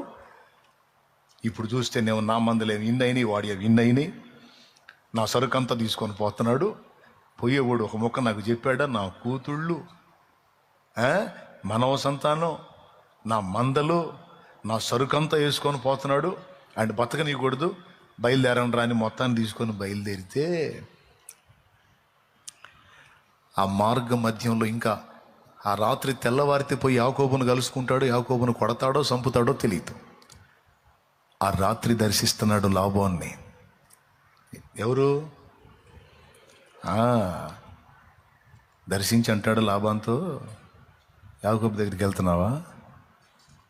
యాకోబు దగ్గరికి. యాకోబు ఎవరో తెలుసా? నాకు ఇష్టమైన వాడు. యాకోబుకి ఎవరు తోడై ఉన్నారో తెలుసా? నేను తోడై ఉన్నా. నువ్వు యాకోబు దగ్గరికి వెళ్ళి మంచియే కానీ చెడ్డయ్యే కానీ ఏదన్నా నువ్వు మాట్లాడావా, నిన్ను చంపుతా అన్నాడు. ఇదంతా యాకోబుకు తెలియదు. బిడ్డ గుర్తుపెట్టుకో, నీ వెన్నంటి ఉండి నీ వెనక చుట్టుముట్టేటువంటి ఆపదల్ని సైలెంట్గా తప్పిస్తుంటాడు ఆయన. నీ మీద కుట్ర చేసే వాళ్ళతో మాట్లాడతాడు ఆయన. రే సచ్చిన వాడు నువ్వు జాగ్రత్త అంటాడు. వాళ్ళని తొక్కుతాడు. నిన్ను గద్దించుకున్న వాళ్ళందరూ దొక్కుతానే ఉంటాడు. వాళ్ళకి అర్థమవుతుంటుంది, ఆడు జోలికి పోయా నాకు ఈ కర్మ కాలింది, ఆమె జోలికి పోయా నా గతి అయిందని వాడికి అర్థమవుతుంటుంది. వాడికి అర్థమయ్యేటట్టు చేస్తాడు. నేను నిన్ను ప్రేమించితనని సాతాను సమాజపు వారు తెలుసుకునేటట్టు నేను చేస్తాను అన్నాడు ఆయన ప్రకటన గ్రంథంలో. ఇప్పుడు లాభానికి ఏమర్థమై ఉంటుంది? మామయ్యకి ఏమర్థమై ఉంటుంది?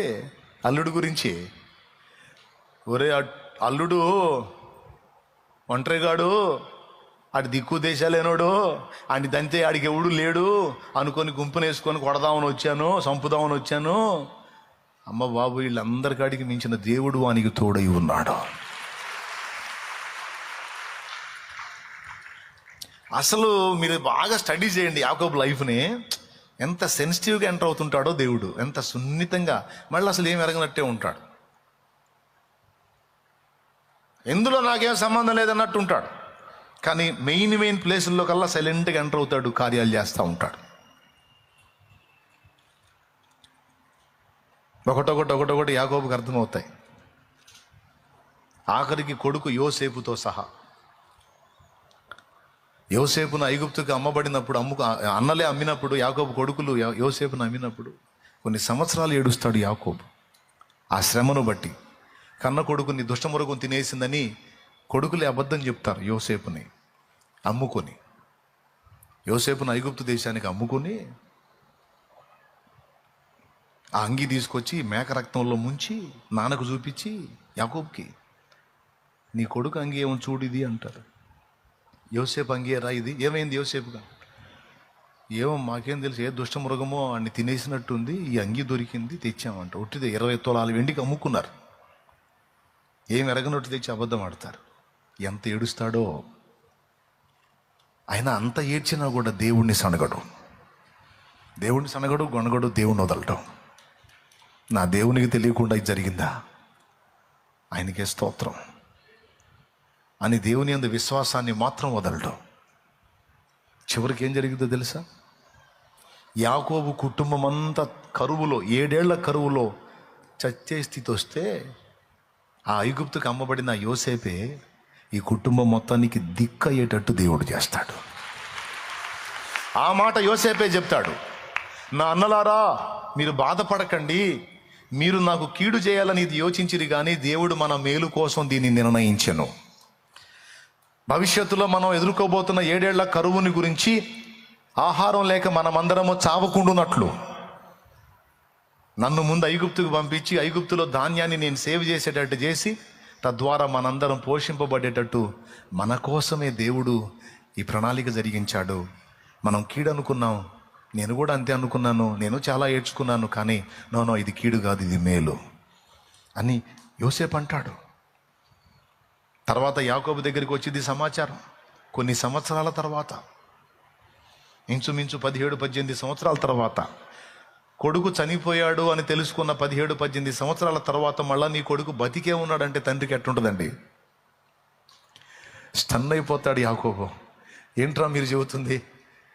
ఇంకెక్కడ యోసేపురా, అంగి తీసుకొచ్చారు కదా, దుష్టమృగం చీల్చిందని చెప్పారు కదా అంటే, లేదు నాన్న లేదు, ఐగుప్తుకు పోతే ఐగుప్తులో ఉన్నాడు, మనకి 2 సార్లు ధాన్యం ఇచ్చింది అతనే, ఇదిగో నీకు కావాల్సిన ఇష్ట వస్తువులు పంపించాడు, ఇదిగో రథాలు చూడు, బయటకు వచ్చుడు, ఇవన్నీ యోసేపు పంపించినా నాన్న, ఐగుప్తుని వెళ్తున్నాడు నాన్న యోసేపు అని చెప్తారు. అప్పుడు పోయి దేవుని ముందు కూర్చుంటాడు. ఏంటైనా చచ్చిపోయాడని చెప్పిన వాళ్ళు వీళ్ళే, మళ్ళీ బతికి వెళ్తున్నాడని చెప్పింది వీళ్ళే, ఇందులో నిజమెంత నాయనా, నాతో నువ్వు మాట్లాడని దేవుని ముందుకు వెళ్తే, యాకోబు నువ్వు ఐగుప్తుకు వెళ్ళడానికి సందేహించొద్దు, వెళ్ళు, నేను నీతో కూడా ఐగుప్తునకు వస్తాను అని దేవుడు మాట్లాడతాడు. నువ్వు వెళ్ళు, అక్కడ నీ కుమారుడైన యోసేపు నీ కన్నుల మీద చేతులుంచును అంటాడు. అంటే ఏంటో తెలుసా? నీ కన్నీళ్ళు దుడుస్తాడు. పో, ఏడ్చావుగా, నా కుమారుడని ఎక్కడికి పోలా ఉన్నాడు, పో, నీకు కనబడతాడు పోమని చెప్పి. ఇక్కడ ప్రతి ఘట్టంలో నేను నీకు తోడై ఉంటా, నీతో వస్తా అని దేవుడు వెంటబడటం అనేది నాకు కొంచెం వింతగా అనిపించిందండి. భక్తుల వెంట దేవుడు ఇంతగా పడతాడా అంటే పడతాడు. ఎందును బట్టి పడతాడు? 2 కారణాలను బట్టి పడతాడు. 2 కారణాలను బట్టి పడతాడు. మొట్టమొదటిది, ఆయన నన్ను విపరీతంగా ప్రేమిస్తున్నాడు గనక మన వెంట పడతాడు. రెండవది, ఆయన యందు మన విశ్వాసం ఉంచి ఆయనకి ఇష్టలైనందున, ఆయన ప్రేమను తెలుసుకున్నందున ఆయన మన వెంట పడతాడు. ఎందుకు వెంటబడతాడు? 1, ఆయన మనల్ని ప్రేమిస్తున్నందున. 2, మనం ఆయన యందు విశ్వాసం ఉంచింది. అంటే సెంటిమెంటల్గా మనల్ని ఆయన వెంటాడతాడు. అర్థమైందా? ఎంతమందికి అర్థమైంది? నేను ఒక మాట చెప్తా. ఈరోజు నువ్వు దేవుణ్ణి ఎరుగున్నావు, కానీ నువ్వు దేవుణ్ణి ఎరగక మునిపే నువ్వు పుట్టింది మొదలుకొని ఇప్పటిదాకా నేను వెంటాడుతానే ఉన్నాడు ఆయన. ఆయన నిన్ను వెన్నంటి అడుగడుగున అప్పటి నుంచి ఇప్పటిదాకా కాపాడకపోతే ఎప్పుడు అవుట్ నువ్వు. నీకు ఎదురైన పరిస్థితులకి ఎప్పుడు అవుట్. కానీ ఎన్ని ఘట్టాలు ఎదురైనా నువ్వు ఇంకా చావలా. చావకుండా ఉండటానికి కారణం తెలుసా? ఆయన నిన్ను వెంటాడుతానే ఉన్నాడు. నువ్వు అన్యుడిగా ఉన్నప్పుడే నిన్ను వెంటాడి సేవ్ చేసిన వాడు ఇప్పుడు క్రీస్తునందు విశ్వాసివై దేవునికి మరి ఇష్టడు అయిపోయావు, దేవునికి ప్రేమ పాత్రమైన పాత్రవైపోయావు. మరి నిశ్చయముగా నిన్ను వెంటాడతాడు. ఎందుకు వెంటాడతాడు? మళ్ళీ ప్రశ్న వేసుకుందాం. మళ్ళా కొన్ని కారణాలు చెప్తా. మొట్టమొదటిది సెంటిమెంటల్గా, ప్రేమను బట్టి, ఆయన యందు నువ్వు ఉంచిన విశ్వాసాన్ని బట్టి ఆయన నిన్ను వెంటాడతాడని చెప్పాను కదా. ఏం చేయటానికి వెంటాడతాడు? ఏం చేయటానికి వెంటాడతాడు? ఫస్ట్దేమో ఎందుకు వెంటాడాడు, ఏంటి కారణం ఏంటంటే చెప్పాను. ఇప్పుడు ఏం చేయటానికి వెంటాడతాడు అంటే మనల్ని ఆశీర్వాద కారణంగా చేయటానికి వెంటాడతాడు, మనల్ని దీవెనకు నిలయంగా చేయటానికి వెంటాడతాడు, మనల్ని పరిపూర్ణమైన శిల్పంగా చెక్కడానికి వెంటాడతాడు. ఆయన అనుకున్నది ఏదైతే ఉందో మన విషయంలో దాన్ని మన ద్వారా సంపూర్ణంగా జరిగించడానికి వెంటాడతాడు. వదలడు. మీరు గుర్తించాలి, దేవుణ్ణి మనం పట్టుకుంటే ఎప్పుడో వదిలిపెట్టు. కానీ కాదు, ఆయన పట్టుకున్నాడు. ఇప్పుడు నువ్వేదో చేయాలి, అది చేయాలి, ఇది చేయాలి, అది సాధించాలి, ఇది సాధించాలని ఏవేవో నువ్వు అనుకున్నావు. అనుకుని దేవుణ్ణి నువ్వు పట్టుకోవటం కాదు. అసలు నిన్నేదో చేయాలి, నీకేదో సాధించాలి, నిన్నేదో స్థితిలో చూడాలని పట్టు ఆయన పట్టాడు. పట్టు నీది కాదు. నువ్వు పడితే వదులుతావు. నీ బతుకు నా బతుకు తెలియదు, మన సంపడం తెలియదు మనకి. మనంతా టెంపరీ వ్యవహారం. అలివైతే చూస్తా, లేకపోతే వదలగాలే ప్రభా సర్దుకుంటానని. ఇప్పుడు నేను సర్దుకుంటానని వదిలిపెట్టట్లా ఆయన. అది ఇప్పుడు వచ్చిన గొడవ. నేను చాలాసార్లు దేవుణ్ణి అడిగా, ఏమయ్యా అస్సలు ఏమన్నా ఉందా? నేనేదో అడవిలో బతికేవాడిని, అరణ్యపు జీవితంలో ఉన్నవాడిని. నన్ను తీసుకొచ్చి ప్రజల ముందు నిలబెట్టావు, అసలు ఏమన్నా ఉందా? నిజమండి. అసలు ఈ లోకంతో నాకు సంబంధం లేదు, నేను దేవుడు మేమిద్దరం అడవిలో ఉంటామని అలా బతుకుదాం అనుకున్నోడిని నేను. నన్ను తెచ్చి జనాల మధ్యలో వేసి ఒక రేంజ్లో ఆయన పని చేస్తూ ఉన్నాడు. ఇది నేను అనుకున్నందున అయింది కాదు, నన్ను ఇలా చేయాలని ఆయన అనుకున్నాడు. తీర్మానం దేవునిది, నిర్ణయం దేవునిది, ప్రణాళిక దేవునిది, ఉద్దేశాలు నా దేవునివే, నాయి కాదు. అస్సలు అనుకోలే. నేనేమన్నాను తెలుసా దేవుడికి, వ్యాపారాన్ని దీవించు, కాస్త లైన్ కుదిరింది, 10 మంది పాస్టర్లకు సాయం చేస్తాలే, సేవకి నా వల్ల కాదు, నన్ను లాగవాకి ఇందులోకి అనేది నా ఆలోచన. కానీ ప్రణాళిక ఎవరిది? నాది కాదు, నా దేవుడిది. ఇలా చేయాలి, ఇలా వీడిని వినియోగించాలి, ఇలా వాడాలి. అసలు ఇప్పుడు జరుగుతున్నవన్నీ నేను ఉద్దేశించినవి కాదు అక్కాయ్, అనాయ్, నేను ఉద్దేశించినవి కాదు, అసలు పొర్రపాటును కూడా కాదు. ఇవన్నీ ఆయన ప్రణాళికలు. నాకు అందుకే ఒక్కోసారి మైండ్ పోతుంది ఆయన కార్యాలు చూసి. దేవునికి స్తోత్రం కలుగునుగాక. హల్లెలూయా. అందుకే ఈరోజు ఫైనల్గా నీకు ఒక్క మాట చెప్తున్నా, గుర్తుపెట్టుకో, నువ్వు దేవుడిని పట్టుకోవటం కాదు, నిన్నే దేవుడు పట్టుకున్నాడు. చెప్పు, అందరు చెప్పండి, నేను దేవుణ్ణి పట్టుకోవటం కాదు, దేవుడే నన్ను పట్టుకున్నాడు. ఎందుకు పట్టుకున్నాడు? నిన్నేదో చేయాలనుకున్నాడు. నీ ద్వారా ఈ భూమి మీద ఉన్న వ్యక్తులకి ఎవరికో ఏవో కార్యాలు చేయాలనుకున్నాడు. నిన్ను భూమి మీద వినియోగించాలనుకున్నాడు. నిత్యత్వంలో కూడా నీకు భవిష్యత్తు ఇవ్వాలనుకున్నాడు. నిన్ను ఇక్కడ కనపరచాలనుకున్నాడు, అక్కడ కనపరచాలనుకున్నాడు. అందుకే ఇక్కడికి అక్కడికి యోగ్యంగా నిన్ను తీర్చిదిద్దటానికే నీ వెంటబడ్డాడు ఆయన. ఎన్నోసార్లు జారిపోయావు, ఆయన వదల్లా. ఎన్నో మారులు నే కృంగి, అంతేనా? నే జారిపోయినా? ఎన్నో మారులు నే జారిపోయినా, ఎన్నో మారులు నే తొలగిపోయినా, ఎన్నో మారులు నే జారిపోయినా, ఎన్నో మారులు నే తొలగిపోయినా, ఎన్నడైనా నన్ను విడనాడక, ఎన్నడైనా నన్ను విడనాడక వెంబడించిన ప్రేమ, కృపలో దాచిన ప్రేమ, వెంబడించిన ప్రేమ, కృపలో నిలిపిన ప్రేమ,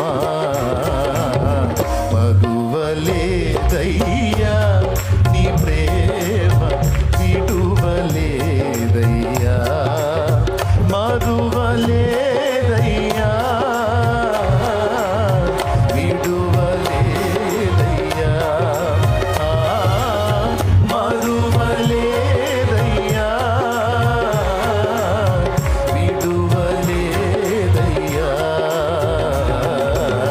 మరువలేదయ్యా నీ ప్రేమ, విడువలేదయ్యా. ఏమయ్యా, ఎందుకయ్యా నా వెంట ఇట్టబడ్డావు అంటే, ఇవన్నీ నెరవేర్చాలి నీ ద్వారా. మళ్ళీ ఇంకా ఎందుకు వెంటబడుతున్నావు? నీ శత్రువులను నీ మీద వాలకుండా తరమడానికి నీ వెంటున్నాను నేను. నిన్ను పగబట్టు వారినందరినీ నిర్మూలన చేయడానికి నీకు తోడై ఉన్నా, నీ వెంటున్నాను నేను. దేవునికి మహిమ. నేను నీకు ఏర్పరిచినది నీవు సాధించున్నట్లు, విజయ పదంలో ముందుకు సాగున్నట్లు నేను నీ వెనుకుండి నడిపిస్తున్నా, నిన్ను కాచుకుంటున్నా. ఇవన్నీ నిజాలే, ఇవన్నీ అబద్ధాలు కదా, నిజాలు.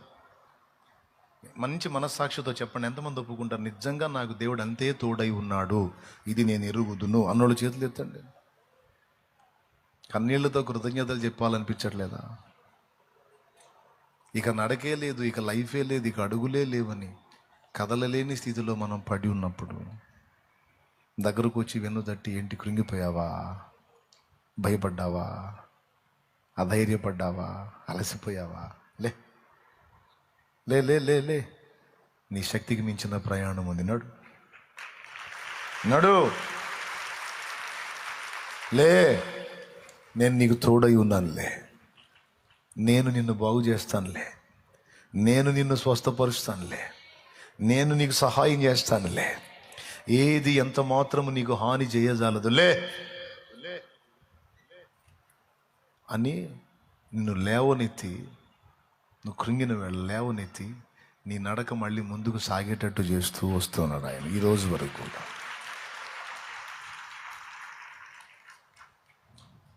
ఎన్నోసార్లు దారి తప్పి అడుగులేసి నీకే సిగ్గేసి దేవుని ముందుకు రావటానికి నువ్వు తొలగిపోతుంటే నీ వెంటబడ్డాడు, నీ వెంటబడ్డాడు. ఎందుకయ్యా నన్ను దర్శిస్తున్నావు? నీకు తగను ప్రభువా, పనికి మాలిన పాత్రను ప్రభువా, మలిన పాత్రను ప్రభువా, తగను ప్రభువా అని నీకై నువ్వే సిగ్గుపడి తొలగిపోతుంటే నిన్ను వదిలిపెట్టలా, వెంటబడ్డాడు. ప్రతి చరణము వెంట పల్లవి ఉన్నట్లే ప్రతి క్షణమున నీవు పలుకరించావు. ప్రతికూలమైన పరిస్థితులన్నీయు కనుమరుగైపోయేనే. కృప కృప. గద్దించాడు, కోపడ్డాడు, అడుగులు సరిగా వేయి, ఎటేస్తున్నావు, ఎటు చూస్తున్నావు, ఏం ఆలోచిస్తున్నావు, ఏం చేయాలనుకున్నాను, ఏమవుతున్నావు, సరి చేసుకో. తన్నులు తినవాకు నా చేతుల్లో, తన్నులు తినవ కొడతా. పనికి మళ్ళీ ఆలోచనలు చేస్తున్నావు, నిన్నేదో చేద్దామంటే ఏదో అయ్యేటట్టున్నావు నువ్వు. పనికి మళ్ళీ నోడప్ప, పనికి మళ్ళీ సరిగ్గా నడు, అని అడుగులు జారిన వేళ తట్టి క్రమములో నిలిపాడు.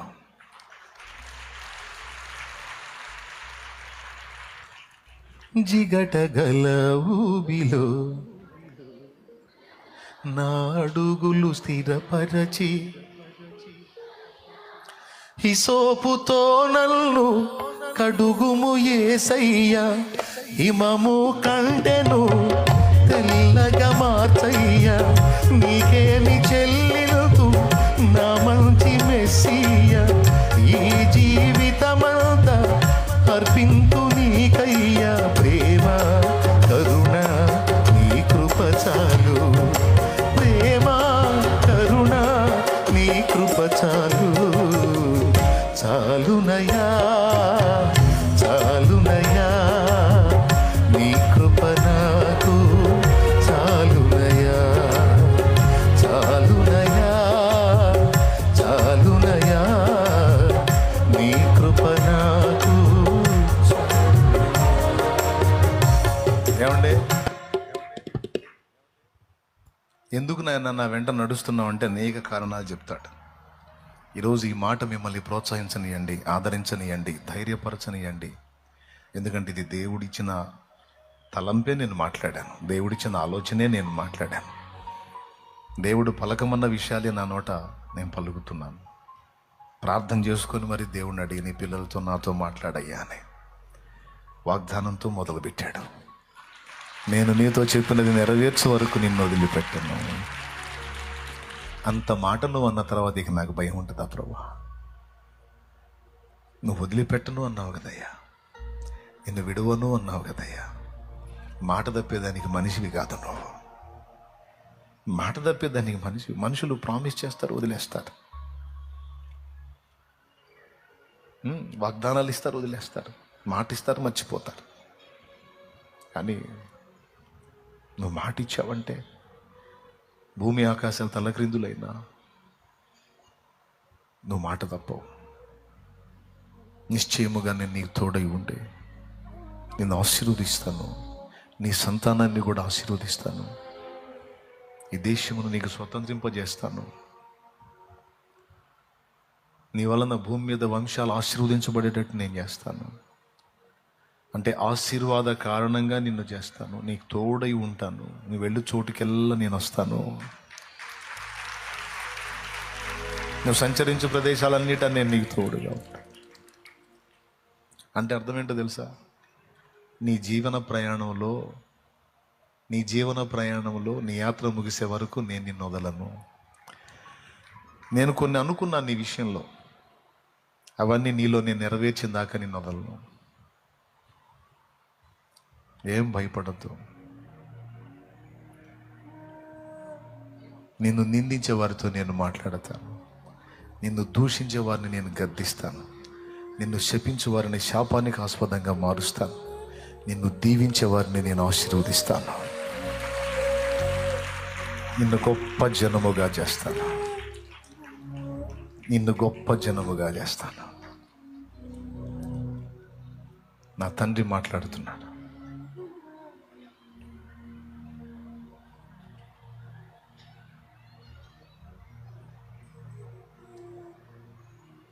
అంతవరకు విశ్వాసము గలదానివై, విశ్వాసం గలవాడివై పోరాడు. అపజయాలు ఎదురైనప్పుడు వెనుకంజ వేవాకు. నువ్వు పోరాడుతున్న అంధకార శక్తులతో, మనుషులతో కాదు, మనుషులు వెనకుండా ఆటాడిస్తున్న దురాత్మలతో నువ్వు పోరాడుతున్నావు. కొన్నిసార్లు ఎదురు దెబ్బలు తగులుతాయి, కృంగిపోవద్దు. నా వైపు చూచి ధైర్యం తెచ్చుకొని నిలబడి ముందుకు సాగు. స్తుతించు. నీకు ఓటమి ఎదురైనప్పుడు స్తుతించు, భయం ఎదురైనప్పుడు స్తుతించు, అపజయం ఎదురైనప్పుడు స్తుతించు. నువ్వు స్తుతించి ప్రార్థించుట ద్వారా నేను వస్తా సీన్లోకి, నేను ఎంటర్ అవుతా. ఒకటే స్తుతి ధూపం, స్తుతి యాగం. ధూపార్తి చేబూని స్తుతి యాగం చేస్తూ నువ్వు ముందుకు సాగిపోవాలి. నీ ముందు నడుచువాడని నేనే. సైన్యం నీకు ఎదురొచ్చినప్పుడు నీ ముందు నడుస్తాను. ఒక గుంపు నీ మీదకి వచ్చినప్పుడు నిన్ను నా రెక్క చాటున పెట్టుకొని నేను నిలబడతా. ఒక జనము నీ మీదకి వచ్చినప్పుడు నా రెక్కల క్రింద నిన్ను కప్పుతా, నా రెక్కల కింద నిన్ను దాచుకొని నీ శత్రువుతో నేనే యుద్ధం చేస్తా. నీకు ప్రమాదం లేనప్పుడు నీ వెనకుంటా, నువ్వు ముందుకు సాగొచ్చు. ప్రమాదం వచ్చినప్పుడు నీకు ముందు నడుస్తా. నీ ఇరు ప్రక్కల నేనే నీకు ఆశ్రయంగా ఉంటా. నువ్వెందుకు భయపడుతున్నావు? ఎందుకు అధైర్యపడుతున్నావు? ఎందుకు కృంగిపోతున్నావు? ఎందుకు కలత చెందుతున్నావు? ఇంతవరకు నీకు నేను తోడైలేనా? నేను మాట ఇచ్చి తప్పేవాడినా? నేను అబద్ధాలు మాట్లాడేవాడినా? నేను అన్యాయస్తున్నా? నీ కష్టమును నేను ఎరగనా? నీ త్యాగమును నేను ఎరగనా? నీ ప్రయాస నేను ఎరగనా? ప్రస్తుత నీ స్థితిని నేను ఎరగనా? నేను ఎదిగే ఉన్నాను. అధైర్యపడద్దు, అల్ప విశ్వాసంలోకి వెళ్ళొద్దు. విశ్వాస సమృద్ధి గలదానవై, విశ్వాస సమృద్ధి గలవాడవై నా వైపు చూస్తూ ముందుకు సాగు. నా వైపు చూస్తూ ముందుకు సాగు. ఇంకా నీకు భయం ఏంటి? నేను నీకు తోడై ఉన్నానంటే నిన్ను గెలవగలిగే వాడు ఎవడు చెప్పు నాకు. నిన్ను అధిగమించగలిగే శ్రమ ఏదో, సమస్య ఏదో చెప్పు నాకు. నేను నీకు తోడుగా ఉన్నాను.